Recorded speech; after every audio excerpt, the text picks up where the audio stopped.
ദിനരാത്രങ്ങൾക്ക് ഇന്ന് പൂർത്തീകരണമാവുകയാണ്. എല്ലാവർക്കും ഈദ് മുബാറക്. ഞാൻ മരിച്ചാൽ 6 മണിക്കൂറിനകം മണ്ണോട് ചേർക്കുക. മതപരമായ ഒരു ചടങ്ങും പാടില്ല. റീത്ത് വെക്കരുത്. ശവകുടീരം പണിയരുത്. ഫണ്ട് പിരിക്കുകയോ സ്മാരകം പണിയുകയോ ചെയ്യരുത്. സോഷ്യലിസ്റ്റ് ആശയങ്ങൾ നെഞ്ചേറ്റി നവോത്ഥാന കാല തുടർച്ചയിലെ സാമൂഹ്യ വ്യവസ്ഥിതികളുടെ ഒഴുക്കിനെതിരെ സഞ്ചരിച്ച് പൊരുതി മുന്നേറിയ കാമ്പിശ്ശേരി കരുണാകരൻ എന്ന ബഹുമുഖ പ്രതിഭയുടെ അവസാന വാക്കുകളാണ് ഇത്. മീനത്തിലെ ഭരണിയിൽ ജനിച്ച അദ്ദേഹത്തിന് ഇന്ന് 102ാം ജന്മദിനം. ചില വേർപാടുകൾ തലമുറകളോളം മരിക്കാത്ത ഓർമ്മകളായി മനുഷ്യ മനസ്സിനെ സ്വാധീനിച്ചുകൊണ്ടിരിക്കും. മലയാളികൾക്ക് അക്ഷരങ്ങളിലൂടെ ജീവിതത്തിന്റെ ഭാവതലങ്ങൾ പകർന്നു നൽകിയ തകഴി എന്ന് നമ്മൾ അഭിമാനത്തോടെ വിശേഷിപ്പിക്കുന്ന തകഴി ശിവശങ്കരപ്പിള്ള എന്ന ഇതിഹാസ എഴുത്തുകാരന് ഇന്ന് 25ാം ചരമവാർഷികം. മറ്റൊരു ഇതിഹാസ പുരുഷനും കാമ്പിശ്ശേരി കരുണാകരന്റെ ഉറ്റമിത്രവും കൂടിയായ തോപ്പിൽ ഭാസിയുടെയും കാമ്പിശ്ശേരിയുടെയും ജന്മശതാബ്ദിക്ക് ആദരവായി കേരള സർക്കാരിന്റെ സാംസ്കാരിക വിനിമയ കേന്ദ്രമായ ഭാരത് ഭവനും കേരള സംസ്ഥാന ചലച്ചിത്ര അക്കാദമിയും വയലാർ സാംസ്കാരിക വേദിയും സംയുക്തമായി 5 ദിനങ്ങളിലായി ഒരുക്കുന്ന ഒത്തുചേരൽ സർഗസ്മൃതിയുടെ 3ാം ദിനമാണ് ഇന്ന്. ഓർമ്മക്കൂട്ടായ്മകൾ, ഡോക്യുമെന്ററി, ചലച്ചിത്ര പ്രദർശനങ്ങൾ, ഗാനവിരുന്ന് എന്നിവ ഉൾപ്പെടുത്തിക്കൊണ്ടുള്ള 5 ദിന സർഗസ്മൃതിയുടെ ഇന്നത്തെ ഔദ്യോഗിക ചടങ്ങുകൾ നമുക്ക് ആരംഭിക്കാം. ഈ ചടങ്ങിന് സ്വാഗതം ആശംസിക്കുന്നതിനായി സാദരം ക്ഷണിക്കുന്നു കേരള സർവകലാശാല മുൻ assistant registrar Shri Robin Xavier.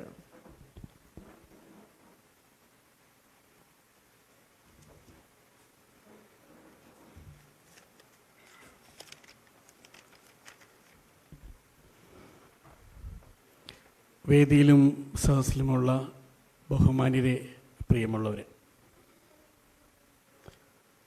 തകഴിയുടെ 25ാം ചരമവാർഷികം, കാമ്പിശ്ശേരിയുടെ 102ാം ജന്മനാൾ. ഒപ്പം KPIC സുലോചനയ്ക്ക് ഇന്ന് 86 വയസ്സ്. തോപ്പിൽ ഭാസിയുടെ ജന്മശതാബ്ദി ദിനം ഏപ്രിൽ 8-ന് നാം ആചരിച്ചു കഴിഞ്ഞു. മലയാള സാഹിത്യത്തിലെ കാരണവർ, കുട്ടനാടിൻ്റെ ഇതിഹാസകാരൻ, ചെമ്മീനിലൂടെയും കയറിലൂടെയും തോട്ടിയുടെ മകനിലൂടെയും നിസ്വവർഗത്തെ വരച്ചു കാട്ടിയ തകഴി, നമ്മുടെ കാരണവർക്ക് നാം ഇന്ന് സ്മരണാഞ്ജലി അർപ്പിക്കുകയാണ്. മലയാള പത്രപ്രവർത്തനത്തിന് ഒരു മാതൃക വരച്ചുണ്ടാക്കിയ, സാമൂഹിക മാറ്റത്തിനായി അശ്രാന്തം പരിശ്രമിച്ച സാമൂഹ്യ പരിഷ്കർത്താവ്, നാടകപ്രവർത്തകൻ കാമ്പിശ്ശേരിയോടൊപ്പം, അദ്ദേഹത്തിനോടൊപ്പം തന്നെ ഒന്നിച്ചു നടന്ന അദ്ദേഹത്തിൻ്റെ കളിക്കൂട്ടുകാരൻ, ഒരു പുതിയ ആകാശവും പുതിയ ഭൂമിയും സൃഷ്ടിക്കുവാൻ അശ്രാന്തം പരിശ്രമിച്ച നമ്മുടെ പ്രിയപ്പെട്ട നാടക അമരക്കാരൻ തോപ്പിൽ ഭാസി. നമുക്ക് വഴിവെളിച്ചങ്ങളായി മാറിയ ഈ മഹാരഥരെ നാം ഓർത്തെടുക്കുകയാണ് ഇന്ന്. ഈ കഴിഞ്ഞ 8-ാം തീയതി മുതൽ 12-ാം തീയതി വരെയുള്ള നമ്മുടെ ഭാരത് ഭവൻ ഈ മഹാരഥരെ ഓർത്തുകൊണ്ട് സർഗസ്മൃതി എന്ന പേരിൽ ഒരു സ്മരണാഞ്ജലി സംഘടിപ്പിച്ചു വരികയാണ്.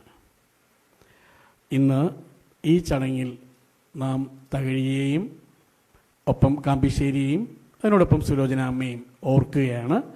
ഈ ചടങ്ങിൽ നാം ആദ്യം നമ്മുടെ മലയാള സാഹിത്യത്തിൽ നോവൽ പ്രസ്ഥാനത്തിൻ്റെ തന്നെ കാരണവരായി ഇന്ന് നമ്മുടെ മുന്നിലുള്ള നമുക്ക് ഏറ്റവും പ്രിയങ്കരനായ ശ്രീ പെരുമ്പടവം ശ്രീധരൻ ചേട്ടൻ, അനാരോഗ്യം കൊണ്ട് വരാൻ വളരെ പ്രയാസം ഉണ്ടെങ്കിൽ പോലും കാമ്പിശ്ശേരി എന്ന തൻ്റെ ആത്മമിത്രത്തെ ഓർത്തെടുക്കുവാൻ എന്തായാലും ഞാൻ വരും എന്ന് പറയാം, എന്ത് അസ്വസ്ഥതയുണ്ടെങ്കിലും അതിനെയൊക്കെ വിഗണിച്ചുകൊണ്ട് ഇവിടെ വരുമെന്ന് പറയുകയും ആ സമയത്ത് തന്നെ വന്ന് ചെയ്ത ശ്രീ പെരുമ്പടവം ശ്രീധരനെ ഏറെ സ്നേഹത്തോടെ നമുക്ക് സ്വാഗതം ചെയ്യാം. തകഴി സ്മൃതി പ്രഭാഷണം നടത്തുന്നത് ഡോക്ടർ KS രവികുമാറാണ്. സംസ്കൃത സർവകലാശാലയുടെ മുൻ വൈസ് ചാൻസലർ, സാഹിത്യകാരൻ. ഒപ്പം നമുക്ക് ഏവർക്കും അറിയാവുന്ന പുതുശ്ശേരി രാമചന്ദ്രൻ സാറിൻ്റെ മരുമകൻ കൂടിയാണ്. അദ്ദേഹം ഇന്ന് ഈ ഒരു ചടങ്ങിന് വളരെ അവസാനം കഴിഞ്ഞ ദിവസമാണ് സാറിനോട് ചോദിച്ചത് ഇങ്ങനെ ഒരു തകഴി പ്രഭാഷണം സംഘടിപ്പിക്കുന്നുണ്ട്, സ്മരണ ചടങ്ങ് ഉണ്ട് എന്ന് പറഞ്ഞു. ഉടനെ തന്നെ മറ്റു ഒരു വിഘ്നങ്ങളും പറയാതെ സമ്മതിച്ച് അതിന് സമ്മതം അരുളുകയും ഒപ്പം ഇന്നിവിടെ എത്തിച്ചേരുകയും ചെയ്ത രവികുമാർ സാറിനെ ഏറെ സ്നേഹത്തോടെ ഇവിടേക്ക് സ്വാഗതം ചെയ്യുന്നു. ഈ സ്മൃതി ദിനങ്ങൾ സംഘടിപ്പിച്ചത്, അതിനുവേണ്ടി മുന്നിട്ടിറങ്ങി, അതിനുവേണ്ടി മറ്റുള്ള തിരക്കുകൾക്കിടയിലും മറ്റു പ്രവർത്തനങ്ങൾക്കിടയിലും പ്രവർത്തിച്ചത് നമ്മുടെ പ്രിയപ്പെട്ട നാടക ചലച്ചിത്ര സംവിധായകനും ഒപ്പം ഭാരതഭവൻ്റെ മെമ്പർ സെക്രട്ടറിയുമായ ഡോക്ടർ പ്രമോദ് പയ്യന്നൂരാണ്. ഔപചാരികരുടെ പേരിൽ അദ്ദേഹത്തെ ഏറെ സ്നേഹത്തോടെ ഈ ചടങ്ങിലേക്ക് സ്വാഗതം ചെയ്യുന്നു. ശ്രീ സി അനൂപ്, കഥാകൃത്ത്, മാധ്യമപ്രവർത്തകൻ, അദ്ദേഹം വളരെ നേരത്തിന് ഇവിടെ എത്തിച്ചേർന്നു.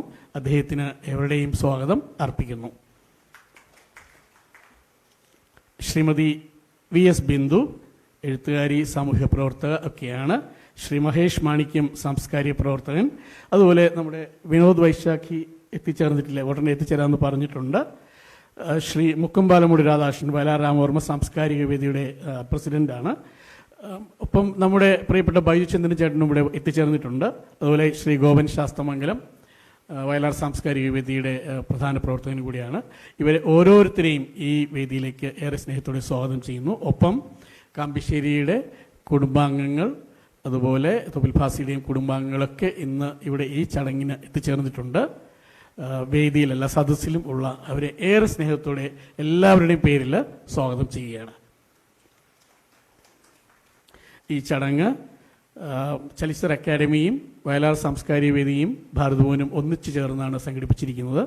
അപ്പോൾ ഇതിനായി പരിശ്രമിച്ച ഈ ഭാരതഭവൻ്റെ കുടുംബാംഗങ്ങൾ, ഒപ്പം വയലാർ സാംസ്കാരിക വേദിയുടെയും അതുപോലെ ചലച്ചിത്ര അക്കാദമിയുടെയും എല്ലാ അംഗങ്ങളെയും ഏറെ സ്നേഹത്തോടെ സ്വാഗതം ചെയ്യുന്നു. ഒപ്പം ഈ സ്മൃതി സന്ധ്യയിൽ ഇതിനെ മറ്റുള്ളവരോടൊപ്പം നമ്മുടെ ഈ മഹാരഥരെ ഓർത്തെടുക്കാൻ വേണ്ടി ഇവിടെ എത്തിയ ഓരോരുത്തരെയും ഏറെ സ്നേഹത്തോടെ സ്വാഗതം ചെയ്യുന്നു. അതുപോലെ ഈ ചടങ്ങ് ഓൺലൈനിൽ കാണുന്ന മഹാരഥരെ, പ്രിയമുള്ള എല്ലാവർക്കും ഒരിക്കൽ കൂടി സ്വാഗതം. നന്ദി, നമസ്കാരം.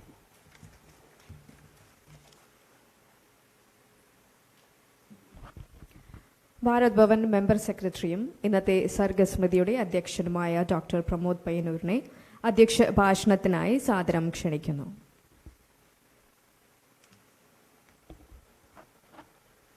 വേദിയിലെ സർവാദരണീയനും മലയാള സാഹിത്യ രംഗത്തെ കുലപതിയുമായ ഏറെ ആദരണീയനായ പ്രിയപ്പെട്ട പെരുമ്പടം ശ്രീധരൻ സാർ, ഇവിടെ തകഴി ഓർമ്മപ്രഭാഷണം നടത്തുന്ന ശ്രീ ശങ്കരാചാര്യ സംസ്കൃത സർവകലാശാല മുൻ പ്രോ വൈസ് ചാൻസലറും എഴുത്തുകാരനും സാംസ്കാരിക പ്രവർത്തകനുമായ doctor K S Ravikumar sir, പ്രഭാഷണം നടത്തുന്ന മലയാള സാഹിത്യരംഗത്തെ ചെറുകഥാകൃത്തുക്കളിൽ വേറിട്ട വഴിയിലൂടെ സഞ്ചരിക്കുന്ന ആത്മസുഹൃത്തും മാധ്യമ പ്രവർത്തകനുമായ പ്രിയപ്പെട്ട സി അനൂപ്, അതുപോലെ തന്നെ ഇവിടെ സന്നിഹിതയായ കേരള സാഹിത്യ അക്കാദമിയുടെ നിർവാഹക സമിതി അംഗവും എഴുത്തുകാരിയുമായ Shri V S Bindu teacher, സാംസ്കാരിക പ്രവർത്തകനും എഴുത്തുകാരനുമായ മഹേഷ് മാണിക്യം, വയലാർ സാംസ്കാരിക വേദിയുമായി സഹകരിച്ചാണ് ഞങ്ങൾ ഈ പ്രോഗ്രാം ഒരുക്കുന്നത്. ചലച്ചിത്ര അക്കാദമിയും ഒപ്പം ചേരുന്നുണ്ട്. വയലാർ സാംസ്കാരിക വേദിയുടെ പ്രധാന പ്രവർത്തകരിൽ ഒരാളായ ശ്രീ മുക്കുംപാട മൂലമൂട് രാധാകൃഷ്ണൻ സാർ, നന്ദി പ്രകാശനം നടത്തുന്ന സാംസ്കാരിക പ്രവർത്തകനും എഴുത്തുകാരനുമൊക്കെയായ ശ്രീ ഗോപൻ ശാസ്തമംഗലം, സദസ്സിൽ വളരെ ശ്രദ്ധേയരായ വ്യക്തിത്വങ്ങൾ ഇരിക്കുന്നുണ്ട്. വിനു എബ്രഹാം എന്ന് പറയുന്ന വിഖ്യാതനായ മലയാളത്തിൻ്റെ സാഹിത്യ രംഗത്ത് ശ്രദ്ധേയമായ സംഭാവനകൾ നടത്തുന്ന പ്രിയപ്പെട്ട വിനുവേട്ടൻ, അതുപോലെ തന്നെ മലയാളത്തിൻ്റെ സാംസ്കാരിക ചരിത്രത്തെ നീതിപൂർവം എഴുതി മുന്നോട്ട് സഞ്ചരിക്കുന്ന പ്രിയപ്പെട്ട ബൈജു ചന്ദ്രൻ ചേട്ടൻ, കാമ്പിശ്ശേരിയുടെ പുത്രൻ സാംസ്കാരിക പ്രവർത്തകൻ കൂടിയായ റാഫി കാമ്പിശ്ശേരി, അതുപോലെ വളരെ വിഖ്യാതരായ വ്യക്തിത്വങ്ങൾ പുതുശ്ശേരി രാമേന്ദ്രൻ സാറിൻ്റെ മകളടക്കം. നമ്മൾ നേരത്തെ മുൻപേ ഇവിടെ ഈ സാംസ്കാരിക കൂട്ടായ്മയ്ക്ക് തുടക്കം കുറിച്ചുകൊണ്ട് ജയകുമാർ IAS സാറ് മിനിഞ്ഞാന്ന് ഇവിടെ സംസാരിക്കുന്ന വേളയിൽ നമ്മൾ പറഞ്ഞതാണ്, വള്ളികുന്നം എന്ന് പറയുന്ന ഗ്രാമത്തിൽ ഭാരതത്തൊഴിലാളി എന്ന് പറയുന്ന കയ്യെഴുത്ത് മാസികയിൽ തുടങ്ങിയതാണ് തോപ്പിൽ ബാസിയുടെയും കാമ്പശ്ശേരിയുടെയും ഒപ്പം ചേർന്ന പ്രിയപ്പെട്ട പുതുശ്ശേരി സാറിൻ്റെയും ഒക്കെ സർഗാത്മക ജീവിതം. അവിടെ നിന്ന് തുടങ്ങിയ കാര്യങ്ങൾ പിന്നീട് എവിടെയൊക്കെ സ്വാധീനം ചെലുത്തി കേരളത്തിൻ്റെ മനസ്സുകളെ പ്രത്യയശാസ്ത്രപരമായും സാംസ്കാരികപരമായും ഉഴുതുമറിച്ച് പുതിയ ദിശാബോധങ്ങളിലേക്ക് കൊണ്ടുപോവുകയായിരുന്നു. നവോത്ഥാന കാലം ഉഴുതുമറിച്ചിട്ട ഭൂമിയിൽ അതിൻ്റെ എല്ലാ നന്മകളെയും നെഞ്ചേറ്റിക്കൊണ്ട് ഇതുവഴിയെയാണ് നിങ്ങൾ സഞ്ചരിക്കേണ്ടത് എന്ന് ധീരധീരം നമുക്ക് കാണിച്ചു തന്ന വിഖ്യാതരായിട്ടുള്ള വ്യക്തിത്വങ്ങളുടെ ഓർമ്മകളെയാണ് ഭാരത് ഭവൻ ഇക്കഴിഞ്ഞ ദിവസങ്ങളിൽ തിരികെ പിടിക്കുന്നത്. അവിടെ ഓരോ വ്യക്തിത്വങ്ങളും പ്രിയപ്പെട്ടവരാണ്. ഇന്ന് നമ്മൾ ഇതിനെക്കുറിച്ച് ആലോചിക്കുന്ന സമയത്താണ് നമ്മുടെ നിർവാഹക സമിതി അംഗമായ റോബിൻ സേവ്യറുമൊക്കെ കൂടിയിരിക്കുമ്പോൾ നമ്മൾ ആലോചിച്ചത് തകഴി ശിവശങ്കരപ്പിള്ള സാറിൻ്റെ 25ാം ചരമ ദിനം, ഓർമ്മ ദിനം കൂടിയാണ് ഇത് എന്ന്. നമുക്ക് എങ്ങനെ തകഴിയെ മറക്കാൻ കഴിയും? അതുപോലെ തന്നെ കാമ്പശ്ശേരിയെയും തോപ്പിൽ ബാസിയെയും ഒക്കെ എടുത്തു പറയുമ്പോൾ വയലാറും തകഴിയും അതുപോലെ തന്നെ പുതുശ്ശേരി രാമേന്ദ്ര സാറും ഒക്കെ ഒരേ ദിശയിൽ സഞ്ചരിച്ചവരാണ്. സമൂഹത്തിന്റെ തെറ്റുകൾക്കെതിരെ എതിർദിശയിൽ സഞ്ചരിച്ചുകൊണ്ട് സമൂഹത്തിലെ നന്മയുടെ താന്നിമരങ്ങളായി നിലകൊണ്ട വ്യക്തിത്വങ്ങളാണ് ഇവരൊക്കെ. അതുകൊണ്ട് തന്നെ ഓരോ ഓർമ്മകളും പ്രധാനപ്പെട്ടതാണ്. KPSC സുലോചനാമയുടെ ഓർമ്മക്കൂട്ടായ്മ, അതുപോലെ തന്നെ പ്രിയപ്പെട്ട ബൈജു ചന്ദ്രൻ ചേട്ടൻ എഴുതിയ മനോഹരമായ അവരുടെ ജീവചരിത്രമൊക്കെ ചേർത്ത് വെച്ചുകൊണ്ട് ജീവിത നാടകം എന്ന പുസ്തകത്തെക്കുറിച്ചുള്ള ചർച്ചയും ഒക്കെ മനോഹരമായിട്ട് ഇവിടെ സംഘടിപ്പിച്ചത് 2 ആഴ്ച മുന്നേ ആയിരുന്നു. ഇന്ന് പ്രിയപ്പെട്ട KPSC സുലോചനാമയുടെ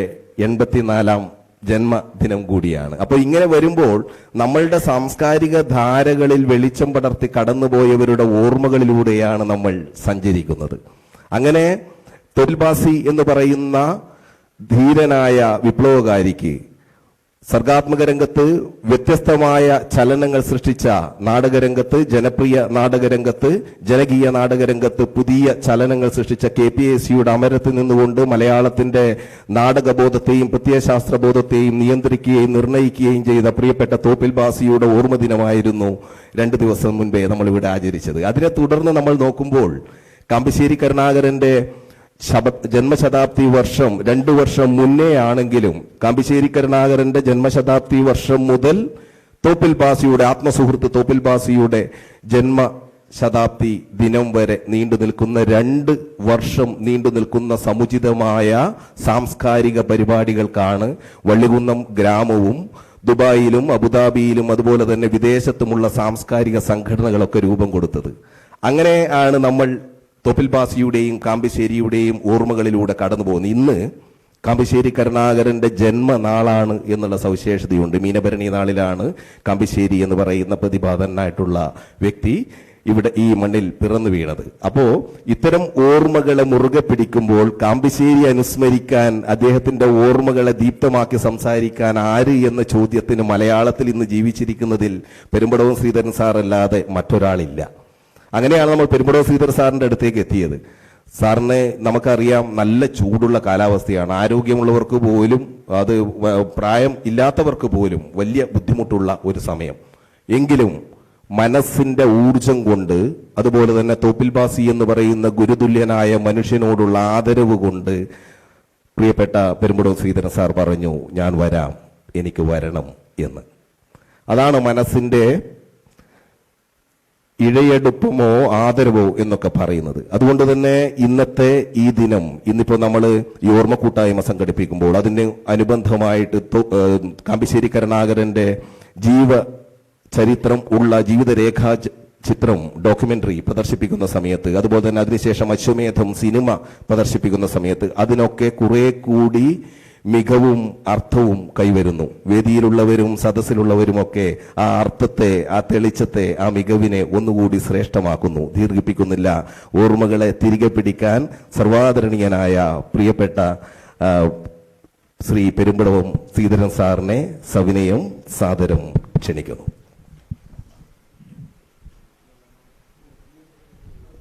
കേരളത്തിന്റെ ഗ്രാമീണ ജീവിതത്തിന്റെയും സാമൂഹിക പ്രശ്നങ്ങളെയും ചിത്രീകരിക്കുന്ന, അതുപോലെ തന്നെ മനുഷ്യബന്ധങ്ങളുടെയും പാരമ്പര്യത്തിന്റെയും ആധുനികതയുടെയും ആഴത്തിലേക്ക് ഇറങ്ങിച്ചെല്ലുന്ന കൃതികളുടെ ഉടമയായ നമ്മുടെ പ്രിയങ്കരനായ ശ്രീ പെരുമ്പടവം ശ്രീധരനെ, അദ്ദേഹത്തെ ഏറെ ആദരവോടെ ക്ഷണിക്കുകയാണ് കാമ്പിശ്ശേരി കരുണാകരനെ കുറിച്ചുള്ള ഓർമ്മകൾ ഇവിടെ നമ്മോടൊപ്പം പങ്കുവയ്ക്കുന്നതിനായി.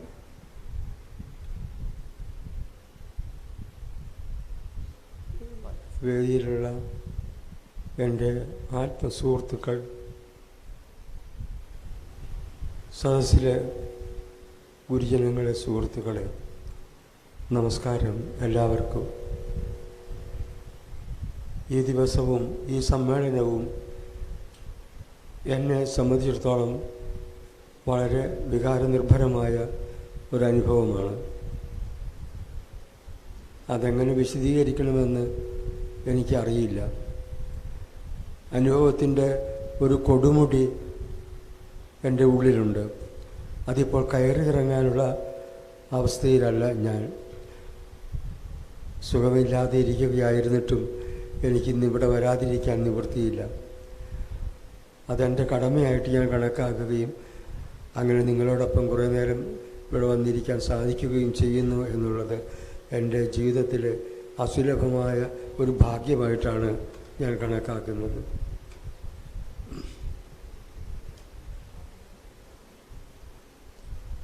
ഞാൻ ജനയുഗത്തിലാണ് കഥയൊക്കെ എഴുതി തുടങ്ങിയത്. അന്ന് കാമ്പിശ്ശേരി ആയിട്ട് എനിക്ക് വലിയ ബന്ധമൊന്നുമില്ല. കഥ എഴുതി കൊടുക്കുന്നു, അത് അച്ചടിച്ചു വരുന്നു, വായിക്കുന്നു. ഞാനങ്ങനെ കുറേശ്ശെ പ്രസിദ്ധനായിത്തീരുന്നു. കുറേ കാലങ്ങൾക്ക് ശേഷം, 1-2 വർഷത്തിന് ശേഷം, ഒരു ദിവസം തിരുവനന്തപുരത്ത് വെച്ച് കണ്ടപ്പോൾ, ഞങ്ങളിങ്ങനെ നടന്നു പോകുമ്പോൾ കാമ്പിശ്ശേരി അന്ന് ഏതോ ഒരു ഫിലിം അവാർഡ് കമ്മിറ്റിയുടെ മെമ്പർ എന്നുള്ള നിലയ്ക്ക് അവിടെ വന്നിട്ടുണ്ട്. നടന്നു പോകുമ്പോൾ ആരോ പറഞ്ഞു, ഇത് പെരുമ്പടവം ശ്രീധരനാണെന്ന്. പുള്ളി സംശയത്തോടെ എന്നെ നോക്കി, പെരുമ്പടവം ശ്രീധരൻ ഒറിജിനലോ ഡ്യൂപ്ലിക്കേറ്റോ എന്ന് ചോദിച്ചു. അദ്ദേഹത്തിൻ്റെ പരിഹാസം എനിക്കത്ര പരിചയമുള്ള കാര്യമല്ല. അദ്ദേഹം തമാശക്കാരനാണെന്നൊക്കെ കേട്ടിട്ടുണ്ടെങ്കിലും എന്നെ നേരിട്ട് അങ്ങനെ ആക്രമിക്കുമെന്ന് കരുതിയില്ല. എങ്കിലും അന്ന് അദ്ദേഹം എന്നോട് കാണിച്ച സ്നേഹവും വാത്സല്യവും ഞാൻ എന്നും ഓർമ്മിക്കും. അന്ന് പറഞ്ഞു, നീ ജനയുഗത്തിൽ ഇഷ്ടം പോലെ എഴുതിക്കോ, സകല പേജും നിനക്ക് വേണ്ടി മാറ്റി വച്ചിരിക്കുന്നു, നീ എഴുതി കഴിഞ്ഞിട്ട് ബാക്കിയുള്ളവർ എഴുതിയാൽ മതിയെന്ന്. അത് എന്നിലുള്ളൊരു വിശ്വാസം കൊണ്ടും എന്നിലുള്ള പ്രതീക്ഷ കൊണ്ടുമാണ് അദ്ദേഹം അങ്ങനെ പറഞ്ഞതെന്നാണ് എൻ്റെ ഒരു വിചാരം. അതുമാത്രമല്ല, അദ്ദേഹത്തിൻ്റെ ഒരു മഹത്വം, മറ്റുള്ളവരെ മനസ്സിലാക്കുന്നതിലുള്ള അദ്ദേഹത്തിനൊരു മഹത്വം, പുതിയ തലമുറയെ കണ്ടെത്തുന്നതിനുള്ള ഉത്തരവാദിത്വം, ഇങ്ങനെ ചില നന്മകളുടെ ഒരു വിളനിലമായിരുന്നു അദ്ദേഹം. നന്മമരം എന്നൊക്കെ പറയില്ലേ നമ്മൾ, അങ്ങനെ ഒരു നന്മമരമായിരുന്നു കാമ്പിശ്ശേരി. കണ്ടുമുട്ടിയ അന്ന് മുതൽ എന്നോട് കാണിച്ചിട്ടുള്ള സ്നേഹത്തിനും വാത്സല്യത്തിനും കണക്കില്ല. അത് ഒരിക്കലും എനിക്ക് മറക്കാനും കഴിയില്ല. ഞാനിങ്ങനൊരു എഴുത്തുകാരൻ എന്ന നിലയിൽ ഞെളിഞ്ഞിരിക്കുന്നത് കാമ്പിശ്ശേരിയുടെ അനുഗ്രഹം കൊണ്ടാണെന്ന് തന്നെയാണ് എൻ്റെ വിശ്വാസം. എന്നും എൻ്റെ കൂടെ അദ്ദേഹത്തിൻ്റെ സ്നേഹവും വാത്സല്യവും ഉണ്ടായിരുന്നു. എവിടെ വെച്ച് കണ്ടാലും അടുത്ത് വിളിച്ച് തോളത്ത് കൈയടിച്ച്, എന്താ താൻ എഴുതാത്തത്, ജനീകത്തിൻ്റെ പേജുകൾ തനിക്ക് വേണ്ടി ഇട്ടിരിക്കുകയാണെന്ന് പറഞ്ഞില്ല ഞാൻ പറഞ്ഞു, സാർ ഞാൻ എഴുതിക്കോളാം. ആ പറഞ്ഞാൽ പോരാ, എഴുതണം കേട്ടോ, മടി പിടിച്ച് ഇരിക്കരുത്, വളരെ വാസനയുള്ള ഒരാളാണ് നീ വലിയ ആളാകും, അതെനിക്ക് നല്ല ഉറപ്പുണ്ട്. ഞാൻ അറിയാതെ കരഞ്ഞുപോയി. ഞാൻ എന്നെപ്പോലെ അത്ര അപ്രശസ്തനായ ഒരാൾ, അപ്രധാന്യനായ ഒരാളെ കുറിച്ച് അങ്ങനെ ഒരു നിഗമനത്തിലെത്തിച്ചേരണമെങ്കിൽ അദ്ദേഹം എത്ര വലിയ ഒരു മനുഷ്യനായിരുന്നു, എത്ര വലിയ പ്രതിഭാശാലിയായിരുന്നു എന്നാണ് ഞാൻ ഓർമ്മിക്കുന്നത്. അതുകൊണ്ട് അവരുടെയൊക്കെ സ്നേഹവും വാത്സല്യവും അനുഭവിച്ചാണ് ഞാൻ ഇവിടെ എത്തിയത്. കാമ്പിശ്ശേരി കരുണാകരൻ എന്നൊരാളില്ലായിരുന്നു എങ്കിൽ പെരുമ്പടവം ശ്രീധരൻ എന്നൊരു എഴുത്തുകാരനും ഉണ്ടാകുമോ എന്ന് പോലും എനിക്ക് തീർച്ചയില്ല. അത്രയേറെ സ്നേഹവും വാത്സല്യവും അദ്ദേഹം എനിക്ക് തന്നു. നീ എന്തെങ്കിലും എഴുതി അയച്ചാൽ മതി, നിൻ്റെ പേര് പോലും അതിൽ വെക്കണ്ട. അതെന്താ? നിൻ്റെ കൈപ്പട കാണുമ്പോൾ എനിക്കറിയാം നിൻ്റെ ആണെന്ന്. അത്രയും നല്ല കൈപ്പട വേറെ ഒരൊറ്റ എഴുത്തുകാരനുമില്ല. അങ്ങനെയൊക്കെ എന്നെ പലതരത്തിൽ പ്രോത്സാഹിപ്പിക്കുകയും ഉത്സാഹിപ്പിക്കുകയും ചെയ്ത ആളായിരുന്നു കാമ്പശ്ശേരി. അത് ആ ജീവിതകാലം മുഴുവൻ എനിക്ക് അദ്ദേഹം തരികയും അദ്ദേഹത്തിൻ്റെ സ്നേഹവും വാത്സല്യവും ഈ വഴിയിൽ ബഹുദൂരം സഞ്ചരിക്കുവാൻ ഇപ്പോൾ ഇതുവരെ നിങ്ങളുടെ മുമ്പിൽ വരെ എത്തി നിൽക്കുവാനും എനിക്ക് സാധിച്ചു എന്നുള്ളതാണ് എൻ്റെ ജീവിതത്തിലെ ഏറ്റവും വലിയ ഭാഗ്യം. ഞാൻ കണ്ടെത്തിയവരുടെ, ഏർപ്പെട്ടവരുടെ കൂടെ ജീവിച്ചതിൻ്റെ, അവരുടെ സ്നേഹത്തിൻ്റെയും വാത്സല്യത്തിൻ്റെയും ഒരു ബാക്കിപത്രമാണ് ഞാൻ, വേറെ ഒന്നുമല്ല. അല്ലാതെ എനിക്ക് എന്തെങ്കിലും വ്യക്തിപരമായൊരു വൈശിഷ്ട്യം എനിക്കുണ്ട്, കഴിവുണ്ട് എന്ന് എനിക്ക് ഒരിക്കലും തോന്നിയിട്ടില്ല. ഈ വലിയ ആളുകളുടെ കൂടെ കഴിഞ്ഞു എന്നുള്ളതാണ് എൻ്റെ ജീവിതത്തിലെ ഏറ്റവും വലിയ മഹാഭാഗ്യം. ആ ഭാഗ്യത്തിന് ഞാൻ അവരോടും എന്നെ കേൾക്കുന്ന നിങ്ങളോടെല്ലാവരോടും നന്ദി പറയുന്നു. എനിക്ക് പ്രസംഗിക്കാനൊന്നും ഇപ്പോൾ പറ്റുന്ന ഒരു സാഹചര്യമല്ല. എങ്കിലും ഇവിടെ കാമ്പശ്ശേരിയെക്കുറിച്ച് നടക്കുന്ന ഈ സമ്മേളനത്തിൽ പങ്കെടുക്കുക എന്നുള്ളത് എൻ്റെ ഒരു കർത്തവ്യമാണ്, എൻ്റെ ഒരു കടമയാണ്. അതുകൊണ്ടാണ് ഞാനിവിടെ വന്നത്. അല്ലെങ്കിൽ ഞാൻ വീട്ടിൽ നിന്ന് പുറത്തിറങ്ങാതെ ഇരിക്കുന്ന ആളാണ്. അതുകൊണ്ട് എനിക്ക് വലിയ സന്തോഷം നിങ്ങളെയൊക്കെ ഇവിടെ കാണുമ്പോൾ, എൻ്റെ സ്നേഹിതന്മാരെയൊക്കെ ഇവിടെ കാണുമ്പോൾ. അല്ലെങ്കിൽ ഇപ്പോൾ എനിക്ക് അവരെ കാണാൻ ഞാൻ എവിടെ പോയി കാണും? ഞാൻ വീട്ടിൽ നിന്ന് പുറത്തിറങ്ങുന്നില്ല. വീട്ടിൽ തന്നെ ഇരിപ്പും കിടപ്പും തീറ്റയും, വേറൊരു കാര്യവുമില്ല. ഭക്ഷണവും പിന്നെ TV കണ്ടുകൊണ്ടിരിക്കും. ഇത് മാത്രമാണ് ഇപ്പം ഞാൻ ചെയ്യുന്നത്. വായനയുമുണ്ട്, എഴുതണമെന്നുണ്ട്. ഒരു നോവൽ ഇങ്ങനെ പൂർത്തിയാക്കി വെച്ചിരിക്കുന്നു. ഉടനെ അത് പുറത്തു വരും. അവനി വാഴ്വ് കിനാവ് എന്ന് പറയുന്നതിൻ്റെ ഒരു നോവൽ, അത് ഉടനെ പുറത്തു വരും. അത് എഴുതി കഴിഞ്ഞതാണ്, 2-3 വർഷം മുമ്പ് എഴുതി കഴിഞ്ഞു.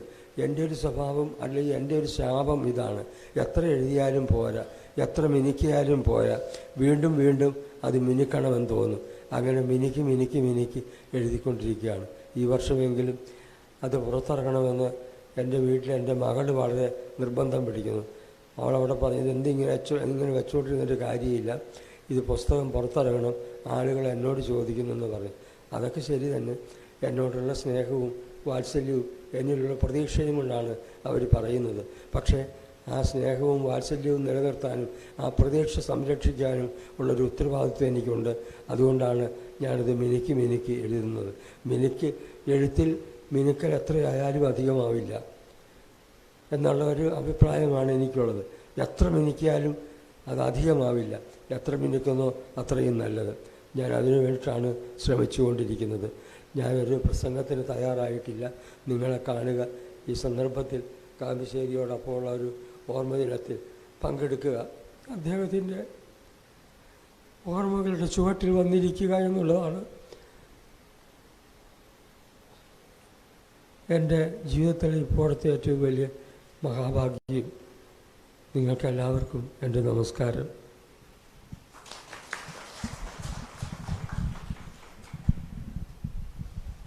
സർഗസ്മൃതിയിൽ ഇന്ന് നമ്മോടൊപ്പം വന്നു ചേർന്നതിനും ഉറ്റമിത്രമായ കാമ്പശ്ശേരിയെക്കുറിച്ചുള്ള ഓർമ്മ വാക്കുകൾ നമ്മോടൊപ്പം പങ്കുവച്ചതിനും ഒരുപാട് നന്ദി സർ. ശ്രീ ശങ്കരാചാര്യ സംസ്കൃത സർവകലാശാല മുൻ വൈസ് ചാൻസലർ ഡോക്ടർ KS രവികുമാറിനെ തകഴിയെക്കുറിച്ചുള്ള ഓർമ്മ പ്രഭാഷണത്തിനായി ആദരവോടെ ക്ഷണിക്കുന്നു.